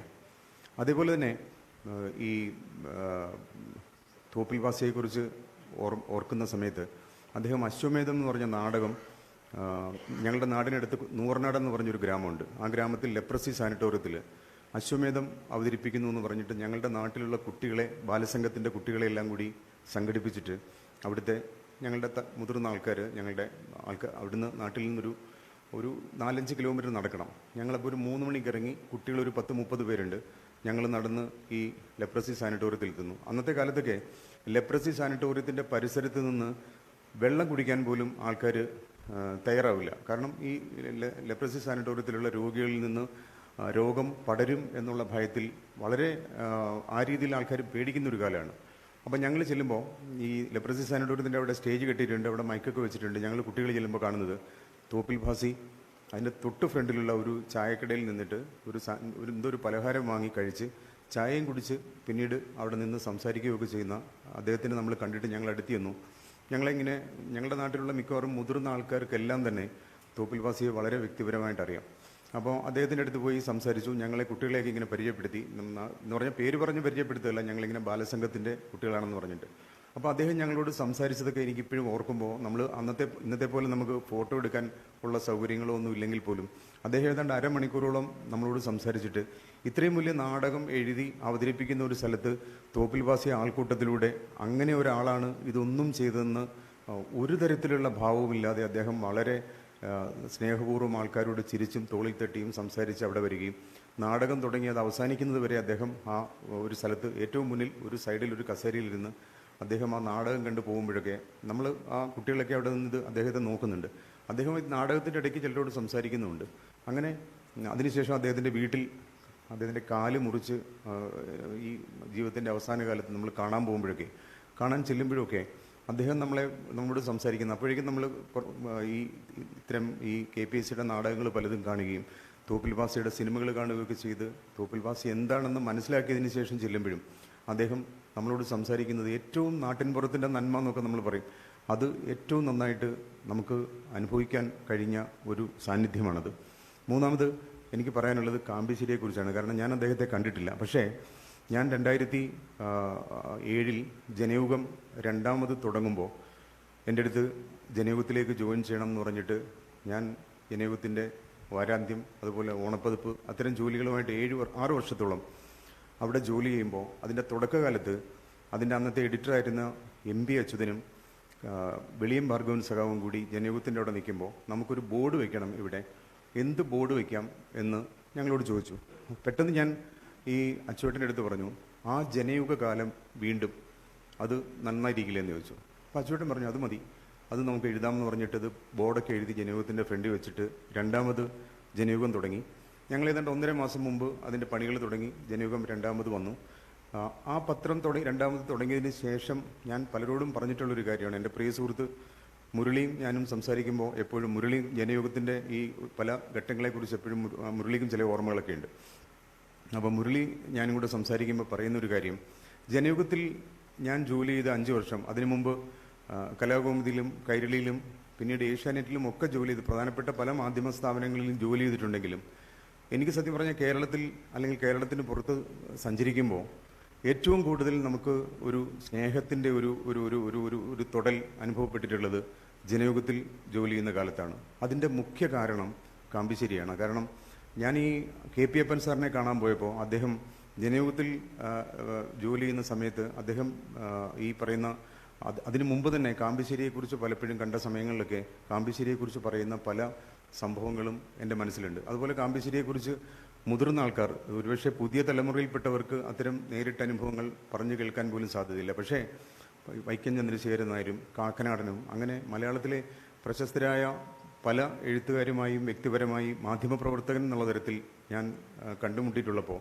കാമ്പശ്ശേരിയെക്കുറിച്ച് പറയുന്നതും അദ്ദേഹത്തിൻ്റെ ജീവിതത്തിലെ വളരെ രസകരമായതും എന്നാൽ വളരെ രാഷ്ട്രീയ ബോധ്യത്തോടുകൂടിയും അല്ലെങ്കിൽ വളരെ ആത്മസമർപ്പണത്തോടുകൂടി അദ്ദേഹം ചെയ്തതുപോലെ മാധ്യമരംഗത്ത് മലയാള മാധ്യമരംഗത്ത് പലപ്പോഴും ജനയുഗത്തിലാണ് ആദ്യമായിട്ട് ഈ സൗന്ദര്യം എങ്ങനെ വർദ്ധിപ്പിക്കാം, നഖത്തിൻ്റെ സൗന്ദര്യം എങ്ങനെ മെച്ചപ്പെടുത്താം, അല്ലെങ്കിൽ പുരികം എങ്ങനെ സൂക്ഷിക്കാം, അങ്ങനെയൊക്കെയുള്ള സൗന്ദര്യ പങ്ക്തി ആദ്യമായിട്ട് തുടങ്ങുന്നത് ജനയുഗത്തിലാണ്. അതിനുശേഷം മനോരമ അത് വേറൊരു തരത്തിൽ വളരെ പ്രൊഫഷണലായിട്ടും വളരെ കൊമേഴ്ഷ്യലായിട്ടും അത് ചെയ്തുവെങ്കിലും മലയാള പത്രപ്രവർത്തനത്തിൽ കാമ്പശ്ശേരി ചെയ്ത സംഭാവനകളെക്കുറിച്ച് അദ്ദേഹം വ്യക്തി എന്നുള്ള തരത്തിൽ സൂക്ഷിച്ച ആ ഒരു ഉന്മേഷകരമായ സാന്നിധ്യത്തെക്കുറിച്ച് പറഞ്ഞു കേട്ടതുപോലെ ഞാൻ മറ്റൊരാളെക്കുറിച്ചും പറഞ്ഞു കേട്ടില്ല. അപ്പോൾ എപ്പോഴും ഞാൻ പറയാറുണ്ട്, നമ്മൾ സാമ്പത്തികമായ പരാധീനതകളും അല്ലെങ്കിൽ മറ്റ് പലതരത്തിലുള്ള പ്രതിബന്ധങ്ങളും അനുഭവിക്കുമ്പോൾ പോലും ജനയുഗത്തിൽ ജോലി ചെയ്ത 5 വർഷക്കാലം ശരിക്കും കാമ്പശ്ശേരി എന്നുള്ള പേര് ഓണപ്പതിപ്പിൻ്റെ ജോലികൾ ചെയ്തു തുടങ്ങുന്ന സമയത്ത് നമ്മൾ എഴുത്തുകാരെ ബന്ധപ്പെടുന്നു, വിളിക്കുന്നു, കാണുന്നു. അവരോടൊക്കെ സംസാരിക്കാൻ നേരിട്ട് കണ്ടാൽ അവർ 10 മിനിറ്റെങ്കിലും സീനിയറായ റൈറ്റേഴ്സ് മുകുന്ദനാണെങ്കിലും അല്ലെങ്കിൽ MT ആണെങ്കിലും ഒക്കെ തന്നെ അത് ഈ കാമ്പശ്ശേരിയെക്കുറിച്ച് സംസാരിക്കുന്ന കേൾക്കുമ്പോൾ നമുക്ക് സ്വയം തോന്നുന്ന ഒരു അഭിമാനം, അദ്ദേഹം പടുത്തുയർത്തിയ അല്ലെങ്കിൽ അദ്ദേഹം വേരുണ്ടാക്കിയ ഒരു സ്ഥാപനത്തിൽ ജോലി ചെയ്യുന്നത് മറ്റ് പണത്തെക്കാളും മറ്റെന്തിനേക്കാളിലും വളരെ അഭിമാനകരമായി തോന്നിയ ഒരു കാലമാണ്. അപ്പോൾ ഇതൊക്കെ ഞാൻ പറഞ്ഞു വന്നത് ഇത്രയാണ്. കടമനിട്ട ഒരു ഇൻ്റർവ്യൂവിൽ എന്നോട് തന്നെ പറഞ്ഞൊരു സംഭവമുണ്ട്. അത് പിന്നീട് അദ്ദേഹം എഴുതിയിട്ടുമുണ്ട്. എൻ്റെ കവിത എന്ന് പറഞ്ഞു കഴിഞ്ഞാൽ നല്ല മനുഷ്യനാവാനുള്ള പ്രവർത്തനമാണ്. ഞാൻ എഴുതുന്ന ഓരോ വാക്കും, ഞാൻ പറയുന്ന ഓരോ വാക്കും ഞാനൊരു നല്ല മനുഷ്യനാണോ എന്നെനിക്ക് സംശയമുണ്ട്. പക്ഷെ കൂടുതൽ നല്ല മനുഷ്യനാകാനുള്ള പ്രവർത്തനമാണ് എനിക്ക് കവിത എന്ന് പറഞ്ഞു. ആ അർത്ഥത്തിൽ ഈ 3 പേരെക്കുറിച്ചും ഓർക്കുമ്പോൾ അവരവരുടെ ജീവിതം കൊണ്ട് കൂടുതൽ നല്ല മനുഷ്യരാകാൻ വേണ്ടിയുള്ള ശ്രമമാണ് നടത്തിയത്. അങ്ങനെയുള്ള ഒരു അത്തരം ആൾക്കാരെക്കുറിച്ച് ഓർക്കുന്നതും അവരുടെ ഓർമ്മയെ വീണ്ടെടുക്കുന്നതും അത്തരം ഈ നമ്മുടെ കേരളത്തിൽ പലപ്പോഴും എനിക്ക് തോന്നിയിട്ടുള്ളത് ഏറ്റവും കുറച്ച് കാര്യങ്ങൾ ആർക്കൈവ് ചെയ്യാത്ത ഒരു സമൂഹമാണ് കേരളം. ഞാൻ പലപ്പോഴും ജോലി സംബന്ധമായി പല വിദേശ രാജ്യങ്ങളിൽ പോകുമ്പോൾ വളരെ പ്രാദേശികമായി മാത്രം പ്രാധാന്യമുള്ള ഒരു എഴുത്തുകാരനെ പോലും ആ രാജ്യത്ത് അവരുടെ നാട്ടിൽ എങ്ങനെയാണത് അവർ ആർക്കൈവ് ചെയ്യുന്നത്, അവരുടെ വരികൾ ചുമരിലെഴുതുന്നത്, അല്ലെങ്കിൽ അവരുടേതായിട്ടുള്ള പുസ്തകങ്ങൾ അവർ പ്രദർശിപ്പിക്കുന്നത്, അതിനെക്കുറിച്ച് സൂക്ഷിക്കുന്ന വളരെ ചൈനയിൽ മുഴുവൻ പ്രശസ്തരല്ലാത്ത ചില എഴുത്തുകാരെ പോലും അവരുടെ നാട്ടിൽ ചെല്ലുമ്പോൾ അവരെ ഏത് തരത്തിലാണ് ആർക്കൈവ് ചെയ്തിരിക്കുന്നതെന്ന് കാണുമ്പോൾ എനിക്ക് തോന്നാറുണ്ട് നമ്മുടെ മലയാളത്തിൽ എനിക്ക് തോന്നുന്നില്ല ഏറ്റവും പ്രശസ്തരായ എഴുത്തുകാരുടെ ജീവിതത്തെക്കുറിച്ച് പോലും ആ രീതിയിലുള്ള വലിയ രേഖപ്പെടുത്തൽ ഉണ്ടായിട്ടില്ല. അത്തരം ശ്രമങ്ങൾക്കൊക്കെ പ്രമോദിനെ പോലെ ഒരാളിരിക്കുമ്പോൾ ഈ ഭാരത് ഭവനിലുള്ളൊരു ശ്രമം നടത്തണം. അങ്ങനെയുള്ള ശ്രമങ്ങൾ ഒരുപക്ഷെ ഇന്നതിന് പലരും അതിനെ പരിഹാസത്തോടു കൂടി കാണുന്നവരുണ്ടാവും. പക്ഷേ ചരിത്രത്തിൽ ഏറ്റവും വലിയ ഇപ്പം വൈശ്വന്ദൻ ചേട്ടനെ പോലുള്ള ആൾക്കാരൊക്കെ പലപ്പോഴും ഫേസ്ബുക്കിലും മറ്റുമൊക്കെ എഴുതുന്നത് വായിക്കുമ്പോൾ അതൊക്കെ ഫസ്റ്റ് ഹാൻഡ് ഇൻഫർമേഷനാണ്. അത്തരം സംഭവങ്ങളെ ആർക്കൈവ് ചെയ്യുക അല്ലെങ്കിൽ നമ്മൾ സൂക്ഷിക്കുക. പല ഫോട്ടോസും എന്നെ അദ്ദേഹം കാണിച്ചപ്പോൾ എനിക്ക് തോന്നി അത്രയെങ്കിലും അദ്ദേഹത്തിന് അത് സൂക്ഷിക്കാൻ കഴിഞ്ഞു. പക്ഷേ അങ്ങനെയൊന്നും പലപ്പോഴും നമ്മുടെ ഇപ്പം മലയാള മനോരമയൊക്കെ അത്യാവശ്യം അവരുടെ ആർക്കൈവ്സ് വളരെ ശക്തമായിട്ട് സൂക്ഷിച്ചിട്ടുണ്ട്. ബാക്കി ഇപ്പോൾ ദൂരദർശനാണെങ്കിലും ഏഷ്യാനെറ്റിൽ ഞാൻ 2013 ജോയിൻ ചെയ്യുമ്പോൾ അന്ന് വരെ ഉണ്ടായിരുന്ന എല്ലാ സംഭവങ്ങളും കമ്പനി 2ആയിട്ട് മാറിയപ്പോൾ അത് ഒരു മുറിയിൽ കൊണ്ട് തട്ടുകയും തകഴിയുടെയും ബഷീറിൻ്റെയും MTയുടെയും ഒക്കെ മലയാളത്തിലെ ഏറ്റവും പ്രശസ്തരായ മുഴുവൻ പേരുടെയും ആർക്കൈവ്സ് എന്താണെന്ന് പോലും അറിയാൻ വയ്യാത്ത ഇത് പുതിയ വന്ന ആൾക്കാർ, ശശികുമാറിനെ പോലുള്ള ആൾക്കാരുള്ളപ്പോൾ അവരിതിനൊക്കെ ഒരു വാല്യൂ കൊടുത്തിരുന്നു. പക്ഷെ പിന്നീട് വന്ന ആൾക്കാർക്ക് ഇത് കൂടുതൽ കൊമേഴ്ഷ്യലൈസ് ചെയ്തപ്പോൾ വളരെ കൊമേഴ്ഷ്യലായിട്ടുള്ള സീരിയലും മറ്റ് സംഗതികളും മതി എന്ന് തീരുമാനിച്ചപ്പോൾ അതൊന്നും പ്രോപ്പറായിട്ട് ആർക്കൈവ് ചെയ്യാതെ നഷ്ടപ്പെട്ടു പോയി. അപ്പോൾ അത്തരം ഒരു ശ്രമത്തിനു കൂടി പ്രമോദിൻ്റെ നേതൃത്വത്തിൽ ഈ ഭാരത് ഭവൻ ശ്രമിക്കും എന്ന് മാത്രം പറഞ്ഞുകൊണ്ട് ഞാൻ നിർത്തുന്നു. നന്ദി, നമസ്കാരം. നന്ദി സർ. സ്വാതന്ത്ര്യ സമര സേനാനി, വിപ്ലവകാരി, മലയാള പത്രപ്രവർത്തന രംഗത്ത് വാർപ്പ് മാതൃകകൾ തീർത്ത് ക്രാന്തദർശിയായ പത്രാധിപൻ, നാടക ചലച്ചിത്ര രംഗത്തെ കഥാപാത്രങ്ങളെ ഭാവപൂർണതയോടെ അവതരിപ്പിച്ച അഭിനേതാവ് എന്നീ നിലകളിൽ മലയാള സാംസ്കാരിക ചരിത്രത്തിൽ ഇടം പിടിച്ച കാമ്പിശ്ശേരി കരുണാകരൻ എന്ന ബഹുമുഖ പ്രതിഭയുടെ ഓർമ്മകൾ വികാര നിർഭരതയോടെ ഇവിടെ അനുസ്മരിച്ച് മലയാളത്തിൻ്റെ സാഹിത്യ കുലപതി ശ്രീ പെരുമ്പടവം ശ്രീധരൻ സാറിന് ഈ ഓർമ്മ കൂട്ടായ്മയുടെ ആദരം സമർപ്പിക്കുവാൻ കാമ്പിശ്ശേരിയുടെ മകനും എഞ്ചിനീയറും സാംസ്കാരിക പ്രവർത്തകനുമായ ശ്രീ റാഫി കാമ്പിശ്ശേരിയെയും ഈ ആദരം ഏറ്റുവാങ്ങുന്നതിനായി ശ്രീ പെരുമ്പടവ് ശ്രീധരനെയും അദ്ദേഹത്തെയും സാദരം ക്ഷണിക്കുന്നു.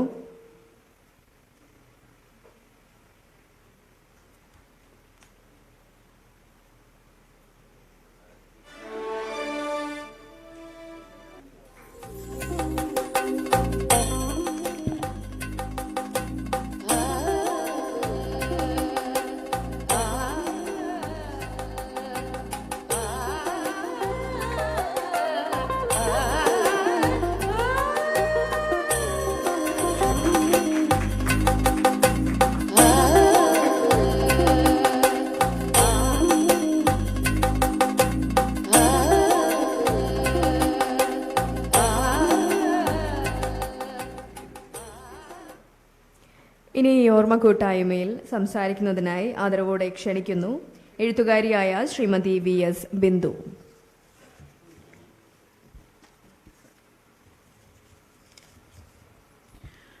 ഏറ്റവും പ്രിയമുള്ളവരെ, ഓർമ്മകളുടെ ഒരു വലിയ തിരയിളക്കം, നമ്മുടെ മെമ്മറി ട്രാക്ക്, അതിനകത്ത് നിന്ന് ഒരുപാട് ചാലുകൾ ഉള്ളതിൽ നിന്ന് ഏറ്റവും പ്രിയപ്പെട്ടതായ ഓർമ്മകൾ ഉണർന്നുകൊണ്ടിരിക്കുന്ന ഒരു സന്ദർഭമാണ്.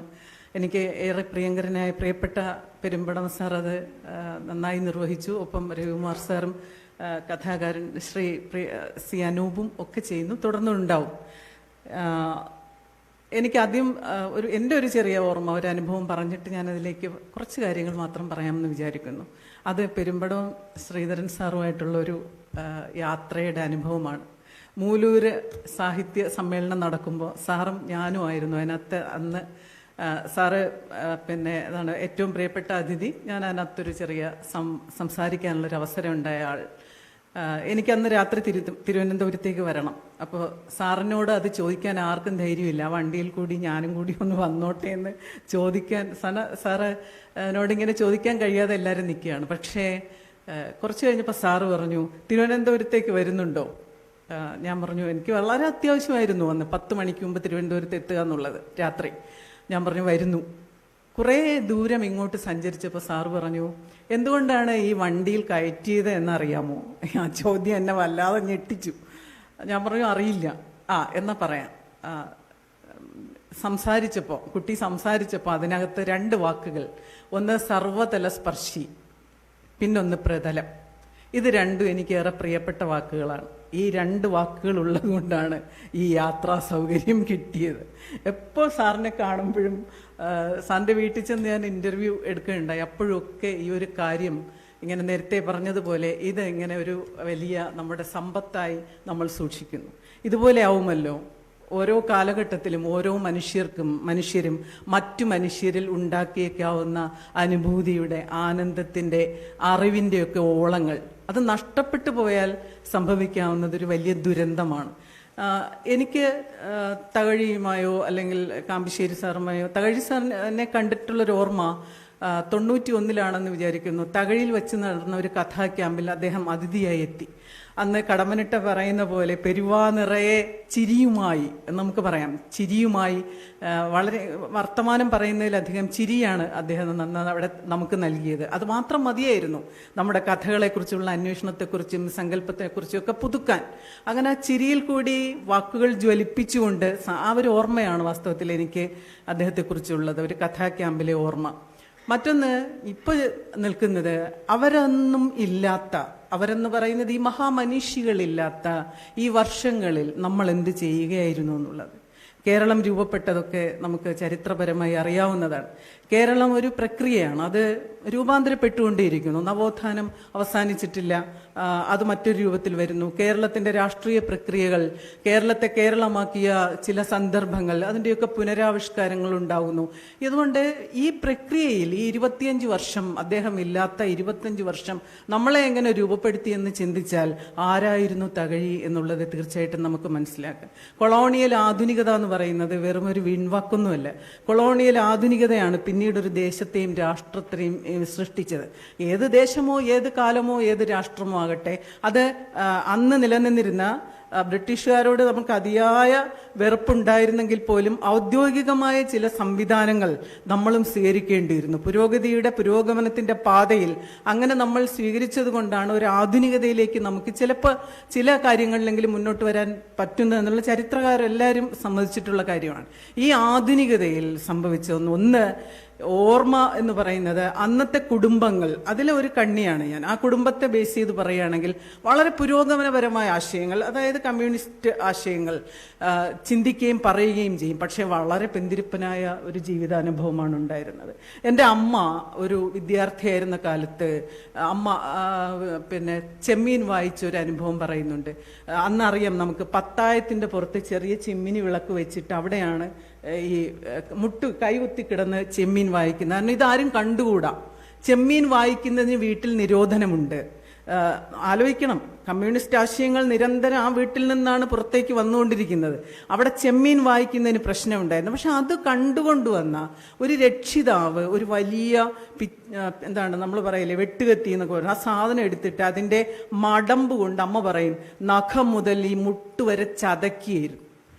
പിന്നീട് ചെമ്മീൻ കാണുമ്പോഴൊക്കെ അമ്മ എണീറ്റ് പോകാറുണ്ട്. അപ്പം നമ്മൾ ചോദിക്കും, ആ മടമ്പ് കൊണ്ട് കിട്ടിയ ചതവിൻ്റെ വേദനയാണ്, ആ അപമാനമാണ് എനിക്ക് ചെമ്മീനിൻ്റെ കാഴ്ച പോലും. അപ്പം അത്തരത്തിൽ അടഞ്ഞ കുടുംബങ്ങളിൽ നിന്നാണ് പിന്നീട് ഒരുപക്ഷെ ഇവിടൊക്കെ ഒന്ന് വർത്താനം പറയാൻ പാകത്തിൽ നമ്മളൊക്കെ എത്തിയതെങ്കിൽ അവരില്ലാത്ത 25 വർഷത്തെ രാഷ്ട്രീയ പ്രക്രിയ എന്ന് പറഞ്ഞത് വാസ്തവത്തിൽ കേരളത്തിൻ്റെ തന്നെതാണ്. അത് ഒരു കാര്യം. മറ്റൊന്ന് അതുപോലെ പറയാനുള്ളത്, ചെമ്മീനിൻ്റെ ഒരു അനുഭവം അങ്ങനെ ഇരിക്കെ തകഴിയുടെ ബലൂണുകൾ എന്ന നോവൽ, ബലൂണുകൾ, എനിക്ക് തോന്നുന്നു ഞാൻ NSS കോളേജിൽ പഠിക്കുമ്പോൾ ആ ബലൂണുകൾ എന്ന് പറയുന്ന നോവൽ വായിക്കാൻ എടുക്കുകയും ലൈബ്രറിയിൽ നിന്ന് എടുക്കുകയും, പക്ഷേ ആ ബലൂണുകൾ വായിക്കുന്നുണ്ട് എന്ന കാരണം രഹസ്യമായി പ്രിൻസിപ്പലിൻ്റെ ചെവിയിലെത്തുകയാണ്.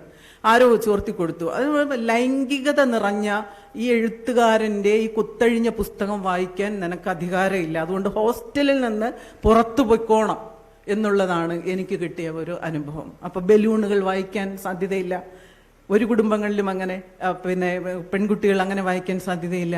ആ നോവലുകൾ പോലും എഴുത്തുകാരനെ പോലും ആ രീതിയിൽ അടയാളപ്പെടും. ആ കാലത്തിൽ നിന്ന് വാസ്തവത്തിൽ ഈ പുറംകാലത്തേക്ക് സഞ്ചരിച്ച, ഞാൻ നേരത്തെ പറഞ്ഞ പോലെ ഒരു രാഷ്ട്രീയ പ്രക്രിയ ഉണ്ടെങ്കിൽ അത് തന്നെയാണ് ഏറ്റവും പ്രധാനപ്പെട്ട ഒരു കാര്യമെന്ന് ഞാൻ വിചാരിക്കുന്നു. മറ്റൊന്ന് ഇതിൻ്റെ കൂടെ പറയാൻ ഉള്ളത്, ശാസ്ത്രത്തെയും യുക്തിവാദത്തെയും നമ്മൾ എങ്ങനെ കണ്ടു എന്നുള്ളത് വളരെ സംശയമുണ്ട്. സാഹിത്യ അക്കാദമി കാമ്പിശ്ശേരി കൃതികൾ പ്രസിദ്ധീകരിച്ചു. കൊല്ലത്ത് നടന്ന ആ ചടങ്ങിൽ എനിക്ക് തോന്നുന്നു റാഫി സാർ എല്ലാവരും പങ്കെടുത്തു. വളരെ ആനന്ദപ്രദമായ ഒരു ചടങ്ങായിരുന്നു. ഒരുപാട് പേരുടെ കണ്ണുനീര് ഞാൻ കണ്ടു. അതാണ് തീവ്രമായ ഒരു ഓർമ്മ. ആ കണ്ണുനീരിൽ നിറഞ്ഞ വാക്കുകൾ ഈ മൈക്കിന് മുന്നിൽ നിന്ന് പുഞ്ചിരിക്കുന്നത് ഞാൻ കണ്ടു. അപ്പോൾ അത്തരത്തിൽ കാമ്പിശ്ശേരി എന്ന് പറയുന്ന വലിയ മനുഷ്യനെ അദ്ദേഹത്തിൻ്റെ എഴുത്തുകളിലും അദ്ദേഹത്തെക്കുറിച്ചുള്ള എഴുത്തുകളിലും അല്ലാതെ അന്ന് പരിചയപ്പെടാൻ ഈ പുസ്തകം കാരണമായി. ആ പുസ്തകത്തിൽ അദ്ദേഹത്തെക്കുറിച്ച് ഇടമറുക എഴുതിയ ഒരു കുറിപ്പുണ്ട്. ആ പുസ്തകത്തിൽ അദ്ദേഹത്തെക്കുറിച്ച് ONV കുറിപ്പ് എഴുതിയൊരു കവിതയുണ്ട്. ആ പുസ്തകത്തിൽ അദ്ദേഹത്തെക്കുറിച്ച് പ്രേം നസീർ എഴുതിയ ഒരു അനുഭവക്കുറിപ്പുണ്ട്. ഇടമറുക് എന്ന് പറയുന്നത് നമുക്കറിയാം. കേരളം ഇന്ന് അസ്ട്രോ പ്രൊജക്ഷന്റെ കാര്യങ്ങൾ അന്വേഷിക്കുകയാണ്. നമ്മുടെ ഏറ്റവും പുതിയ തലമുറ അന്വേഷിച്ചു പോകുന്നത് അശാസ്ത്രീയതയുടെയും അരക്ഷിതത്വത്തിന്റെയും അന്ധവിശ്വാസത്തിന്റെയും നാളുകളിലേക്കാണ്. എന്ത് ചെയ്തു നമ്മുടെ എഴുത്തുകാരുടെ ഈ ഓർമ്മകളിൽ അവർ എന്തായിരിക്കും ഇടമറുകും കാമ്പിശ്ശേരി കരുണാകരൻ എന്ന് പറയുന്ന മഹാമനീഷിയും തമ്മിൽ സംവദിച്ചത് എന്ന് ആർക്കറിയാം? എന്ന് കുട്ടികൾ അറിയണ്ടേ? എന്ന് പുതിയ തലമുറയിൽ എന്താണ് ഇപ്പോൾ യുക്തിവാദത്തോടുള്ള നമ്മുടെ സമീപനം? ആരെങ്കിലും കേൾക്കുന്നുണ്ടോ ഒരു പേര് പോലും? യുക്തിവാദം എന്നൊരു പേര് പോലും കേൾക്കുന്നുണ്ടോ? അതൊക്കെ ഇങ്ങനെ സൈഡ് ലൈൻ ചെയ്ത് അതായിരുന്നില്ല. ശാസ്ത്രത്തെ പ്രൊജക്റ്റ് ചെയ്യുന്ന യുക്തിവാദത്തെക്കുറിച്ച് തന്നെയാണ് ആ ഒരു കാലഘട്ടത്തിൽ അവരൊക്കെ ആലോചിച്ചത്. അപ്പോൾ വലിയ ഗ്യാപ്പുകളാണ്.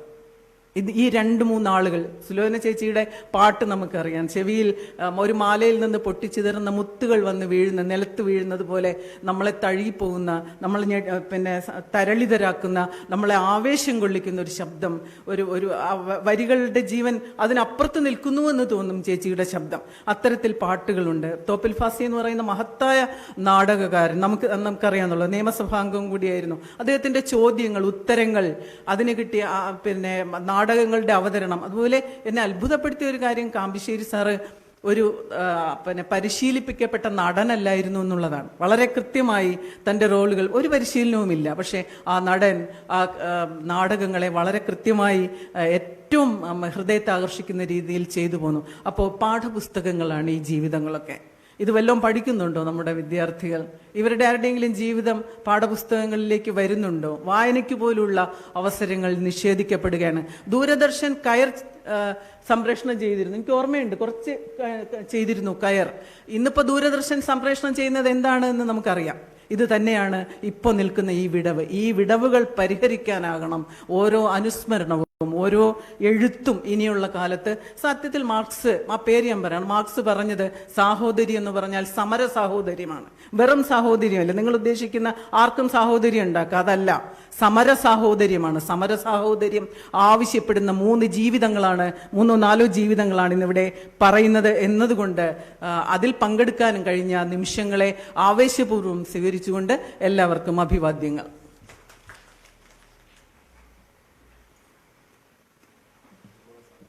ആവേശപൂർണമായ വാക്കുകൾക്ക് നന്ദി മാം. ഈ ഓർമ്മ കൂട്ടായ്മയിൽ സംസാരിക്കുന്നതിനായി അടുത്തതായി ക്ഷണിക്കുന്നു സാംസ്കാരിക പ്രവർത്തകനായ ശ്രീ മഹേഷ് മാണിക്യത്തെ.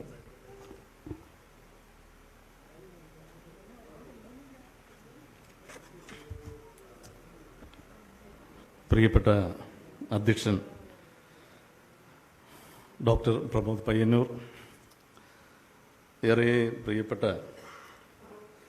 മുൻ പ്രോ വൈസ് ചാൻസലർ എന്ന പദം മാറ്റിവെച്ചുകൊണ്ട് ആണ് ഞാൻ എപ്പോഴും രവികുമാർ സാറിനെ കണ്ടിട്ടുള്ളത്. കാര്യം മലയാള ചെറുകഥയെക്കുറിച്ചും ചെറുകഥ സാഹിത്യത്തെക്കുറിച്ചും ഒക്കെ തന്നെ എപ്പോഴും നന്നായി നമ്മെ ഓർമ്മപ്പെടുത്തിയിട്ടുള്ള, മലയാള ചെറുകഥ വാക്കും വഴിയും നമുക്ക് സമ്മാനിച്ച പ്രിയപ്പെട്ട രവികുമാർ സാർ, ഏറെ പ്രിയപ്പെട്ട പെരുമ്പടവത്തിനെ കുറിച്ച് പറയുമ്പോഴേക്കും നമ്മുടെ ബിന്ദു ടീച്ചർ പറഞ്ഞ പോലെ എനിക്കും ഒരു ഓർമ്മ പങ്കുവെക്കാമെന്നാണ് തോന്നുന്നത്. അത് ഒരു 10-20 കുറേ വർഷങ്ങൾക്ക് മുമ്പ് MD കേരള സാഹിത്യ അക്കാദമിയുടെ ചെയർമാനായിരിക്കുമ്പോൾ മലയാള ചെറുകഥാ നോവൽ സാഹിത്യത്തെക്കുറിച്ച് ഒരു ശില്പശാല സംഘടിപ്പിച്ചു. ആ ശില്പശാലയിൽ പങ്കെടുക്കുമ്പോൾ അന്ന് ആ സമയത്താണ് ഈ സങ്കീർത്തനം പോലെ മലയാളത്തിൽ ഇങ്ങനെ കത്തിജ്വലിച്ച് നിൽക്കുന്ന കാലഘട്ടം. അന്ന് നോവൽ സാഹിത്യത്തെക്കുറിച്ച് ഞങ്ങളോട് സംസാരിക്കാൻ വന്നത് പ്രിയപ്പെട്ട പെരുമ്പടവ് സാറാണ്. അപ്പം ഞാൻ പെരുമ്പടവ് സാറിൻ്റെ അടുത്ത് ഇതൊക്കെ കഴിഞ്ഞപ്പോൾ ചോദ്യങ്ങൾ ചോദിക്കാമല്ലോ. ഞാൻ ചോദിച്ചു, സാർ, ഈ സങ്കീർത്തനം എഴുതുമ്പോൾ അങ്ങയുടെ മാനസികാവസ്ഥ എങ്ങനെയായിരുന്നു എന്നാണ്. അപ്പം അദ്ദേഹം പറഞ്ഞൊരു മറുപടിയാണ് പിൽക്കാലത്ത് എപ്പോഴും അദ്ദേഹത്തെ ഓർക്കുന്ന ഒരു മറുപടി. ആകാശം കോരിച്ചൊരിയുമ്പോഴേ എൻ്റെ മനസ്സിൻ്റെ പച്ചക്കാടുകൾ ആളിക്കത്തുകയായിരുന്നു എന്ന് അന്ന് മറുപടി തന്നത് പ്രിയപ്പെട്ട പെരുമ്പടവ് സാറാണ്.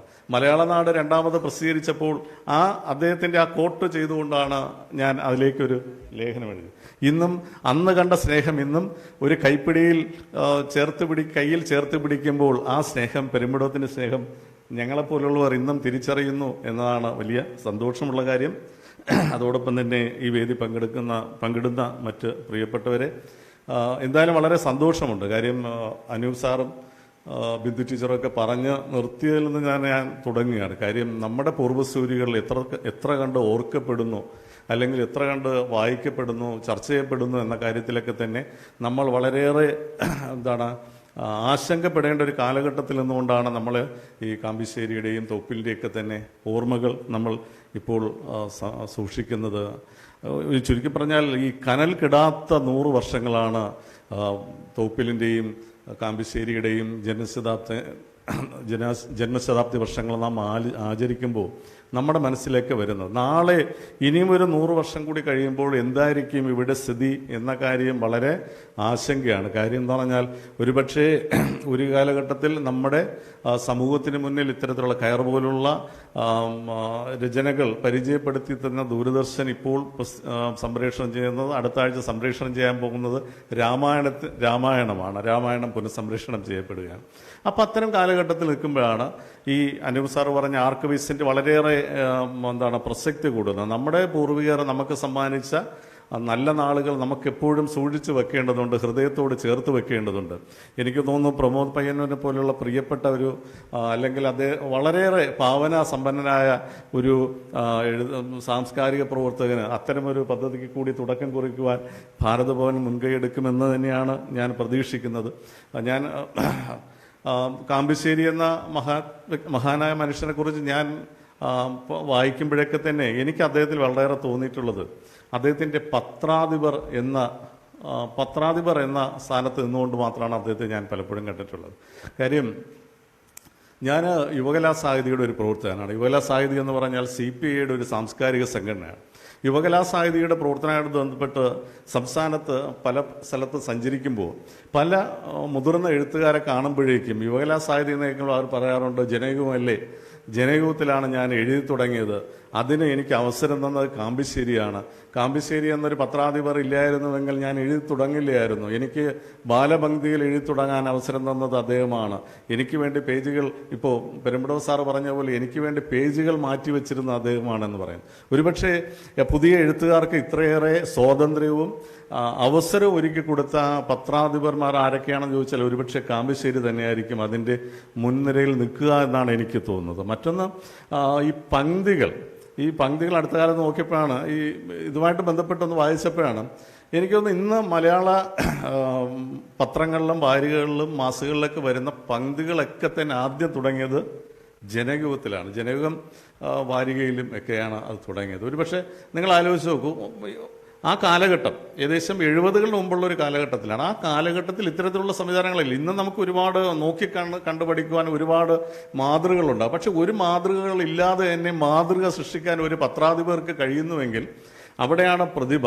അതുകൊണ്ട് എനിക്ക് തോന്നുന്നു ഈ പംക്തികളുടെ പിതാവ് എന്ന വിശേഷണത്തിന് അർഹനായ ഒരാളുണ്ടെങ്കിൽ അത് കാമ്പിശ്ശേരി കരുണാകരൻ എന്ന പത്രാധിപർ മാത്രമായിരിക്കുമെന്നാണ് എനിക്ക് തോന്നുന്നത്.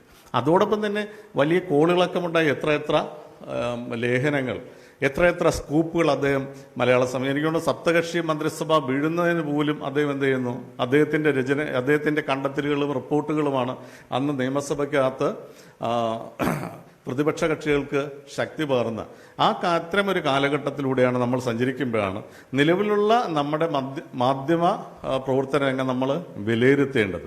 നമ്മൾ ഇത്ര കണ്ട് നിലവിലെ മാധ്യമരംഗം എത്രത്തോളം സത്യസന്ധതയായി ഈ മാധ്യമരംഗത്തേക്ക് സത്യസന്ധത കടന്നു വരുന്നു, അത് എത്രത്തോളം സത്യസന്ധമായ കാര്യങ്ങൾ വായനക്കാരിലേക്ക് എത്തിക്കുന്നു എന്ന് അറിയേണ്ടത്. നമ്മുടെ ഫോർത്ത് എസ്റ്റേറ്റ് എന്നൊക്കെ പറയുന്നത് നമ്മൾ അഭിമാനം കൊള്ളുമ്പോഴും ഇപ്പോഴും വ്യാവസായികവൽക്കരണത്തിൻ്റെ ഭാഗമായി, വാണിജ്യവൽക്കരണത്തിൻ്റെ ഭാഗമായി നമ്മുടെ പത്രമാധ്യമങ്ങളും ഇത്തരം സ്ഥാപനങ്ങൾ വൻകിട മുതലാളിമാരുടെ കൈപ്പിടിയിൽ ഒതുക്കി വെച്ചിരിക്കുന്ന ഒരു കാലഘട്ടത്തിൽ നിന്നുകൊണ്ടാണ് നമ്മൾ എന്ത് ചെയ്യുന്നു, തോപ്പിൽ ഭാസിയും കാമ്പിശ്ശേരിയും ഓർക്കുന്നത് എന്നോർക്കുക. അവരുടെ ഓരോ താല്പര്യത്തിന് അനുസരിച്ച് എങ്ങനെ വാർത്തകൾ തയ്യാറാക്കണം, അതെങ്ങനെ വായനക്കാരിൽ എത്തിക്കണം, എങ്ങനെ കാഴ്ചക്കാരിൽ എത്തിക്കണം എന്ന ചർച്ച ചെയ്യപ്പെടുന്ന കാലഘട്ടത്തിൽ ഫോർത്ത് എസ്റ്റേറ്റ് എന്ന പദത്തിന് എന്ത് പ്രസക്തി എന്ന് കൂടി നാം മനസ്സിലാക്കേണ്ട ഒരു കാലഘട്ടം കൂടി ഉണ്ട്.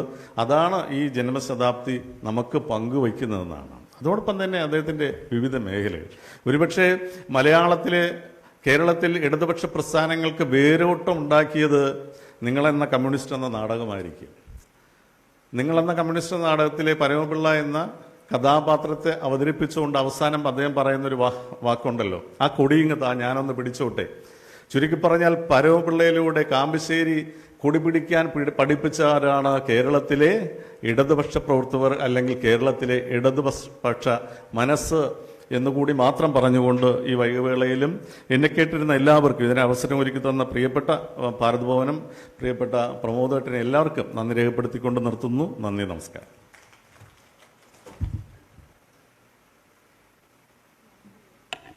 താങ്കളുടെ വാക്കുകൾക്ക് നന്ദി സർ. ഇനി ഈ ഓർമ്മക്കൂട്ടായ്മയിൽ സംസാരിക്കുന്നതിനായി സാദരം ക്ഷണിക്കുന്നു വയലാർ രാമവർമ്മ സാംസ്കാരിക വേദിയിൽ നിന്നും ശ്രീ മുക്കം പാലമൂട് രാധാകൃഷ്ണൻ.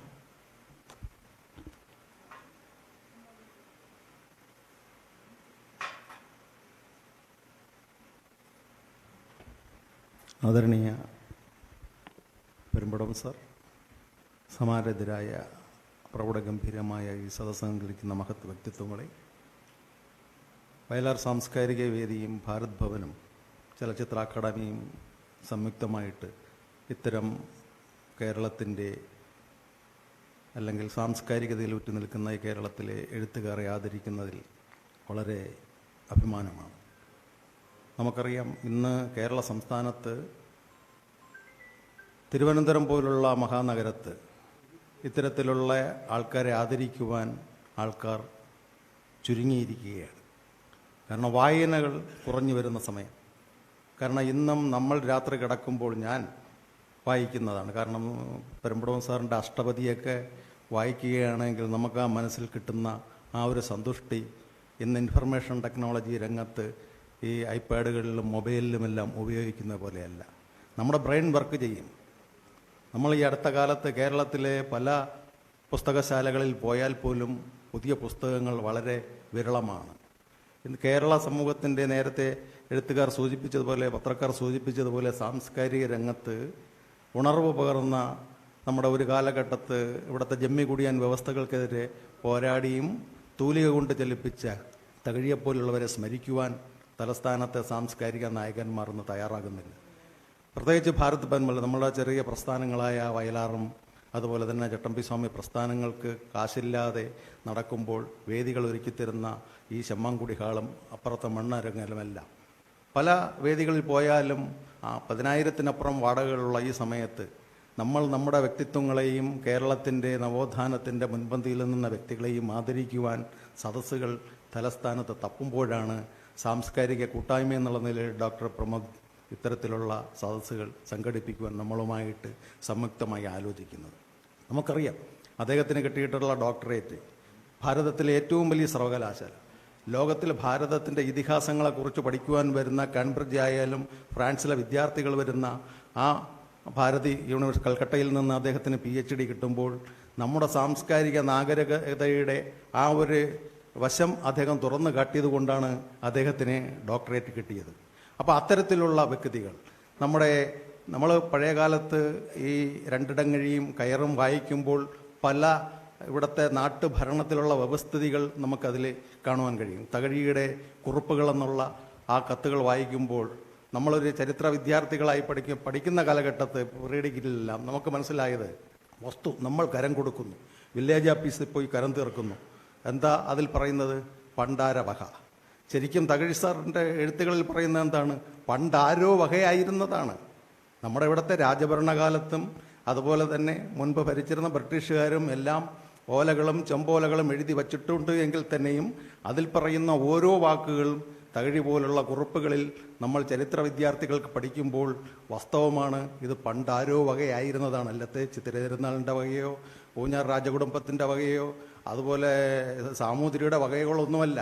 അപ്പോൾ പണ്ടാരോ ഉണ്ടായിരുന്ന വകകൾ നമ്മൾ 2 രൂപ കരം കൊടുത്ത് താമസിക്കുന്ന ഓർമ്മകളെ നമുക്ക് പുതപ്പിൻ്റെ അടിയിൽ നിന്നും പുറത്തേക്ക് തന്ന തകഴി പോലുള്ള ആ 2 ഇടങ്ങഴിയും കയറുമെല്ലാം വായിക്കുമ്പോൾ കിട്ടുന്ന ഒരു സുഖം ഇന്നത്തെ ദൃശ്യമാധ്യമ രംഗത്തും ഇൻഫർമേഷൻ ടെക്നോളജി രംഗത്തും നമ്മുടെ കുഞ്ഞുങ്ങളുടെ ബ്രെയിനുകളെല്ലാം ഇന്ന് അസ്തമിച്ചിരിക്കുന്നു. അതുകൊണ്ട് വായനയിലേക്ക് നമ്മുടെ സമൂഹത്തെയും യുവതലമുറയെയും കൊണ്ടുവന്നില്ല എങ്കിൽ വളരെ ഗുരുതരമായ ഭവിഷ്യത്ത് കേരളത്തിലുണ്ടാകും. നമ്മളിപ്പോൾ ഷാർജയിൽ നടന്ന പുസ്തകോത്സവത്തിൽ കണ്ടു. സാറിൻ്റെ പെരുമ്പടവൻ സാറിൻ്റെ അഷ്ടപതി ഇന്നിവിടെ വായിക്കുവാൻ കിട്ടുന്നില്ല. ഷാർജയിൽ നടക്കുന്ന ഫെസ്റ്റിവലിലെല്ലാം സാറിൻ്റെ പുസ്തകം സുലഭമായി കിട്ടുന്നു.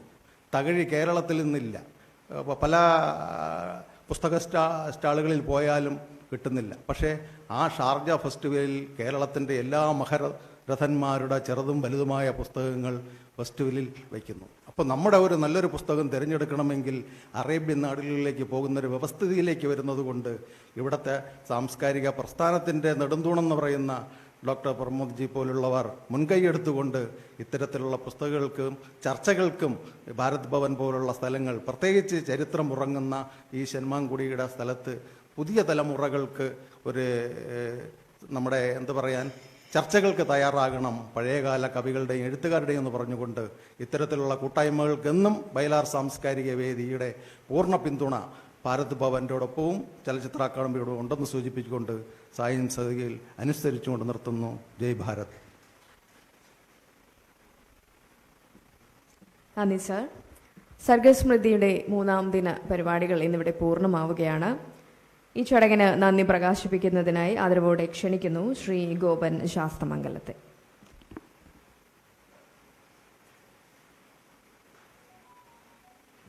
വേദിയിലും സദസ്സിലുമുള്ള ആരാധകരെ, സമയം വളരെ വൈകി. സർഗസ്മൃതിയുടെ 3ാം ദിനമായ ഇന്ന് കാമ്പശ്ശേരി തകഴി അനുസ്മരിച്ച ഈ വേദിയിലെ എല്ലാ മഹത് വ്യക്തികൾക്കും ഒറ്റ വാക്കിൽ നന്ദി രേഖപ്പെടുത്തുന്നു. നന്ദി, നമസ്കാരം.